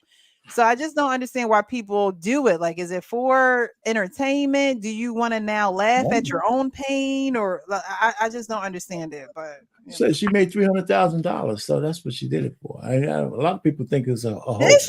Did she make $300,000? Yeah. For real? You saw the statement? With the views and stuff she got. And still, I heard that she didn't get paid because she wasn't a member or she wasn't. I don't know. She's talking about going on a Paris trip and all that kind of stuff, man. She just grifted everybody, man. That's what she did. So that's the new. So women are the new scammers. Women are the ones who get scammed. They took the lead of the men. The women, not just the new scammers, they get scammed the most too. They're the most gullible as well. So. That's a whole guy. Yeah, but what I'm saying is now they're flipping the script and they're working on the heartstrings of others. What do you mean now? I mean, women have been good at this shit for a long time. Well, nothing about that. All right, y'all. Anybody else want any other final Yeah, words? my final thought is that I really appreciate everybody here. I love going back and forth with your brothers. A lot of the reasons, because even though sometimes it's just for the exercise of doing it, I do get different perspectives off it, and I enjoy those perspectives that I get because y'all brought in my perspective, and especially in addition to that, Precious, you bring a precious perspective, and I appreciate that as well. So salute to all y'all. Have a blessed evening, and till next week. Same time, same back time, same back channel. And we definitely will be back next week. Anybody else for final words? Listen, I quote the historic and prolific Maya Angelou: "If they show you who they are, believe them." And I find way too many times in our present society, the truth, the people don't want to hear the truth. It's the lie that sells and gets more clicks. Don't tuck your tail for nobody. When you come in these rooms, don't pet and powder anyone or deal with them with kid gloves. Don't bring hot chocolate and marshmallows for people that don't deserve it. Stand on your square, tell your truth. Take the blows that come with it. And one thing they're going to say, you is consistent and you stand for what's right. We need more of that in this world. As we saw with this brother, you're moving with a false face. Why do you feel the need for people to see you with 3 women? You're trying to fulfill something that's wounded inside of you that you didn't have in your past life. Listen, the truth don't need motivation. Go out there and do good by others and see it. Plant that in your garden and see how that grow. Thankful for everybody on the panel. Hopefully we can meet up same time, same place, God willing. Peace to everybody that come in. Click like and share. Add 5 to 10 people so we can really have a community talk over here. Because Precious is doing an awesome job. Good to see her back. I appreciate you, Kenneth. Thank you so much. All right. Anyone else? Well, I just want to say, welcome back, Precious. Glad to see you back in the social media world with us. Shout out to all the guys that I heard. Keep doing what y'all doing, man, and it's great to be back. It feels like normal. Thank you guys so much. I appreciate those who did send cash apps. Thank you so much, Darnell, Richard. I really appreciate you guys. And we are out for this evening. Y'all know what I say. Be real with yourself so you can be real with others. See y'all next Monday. Happy Tuesday. Bye-bye. To that new outro.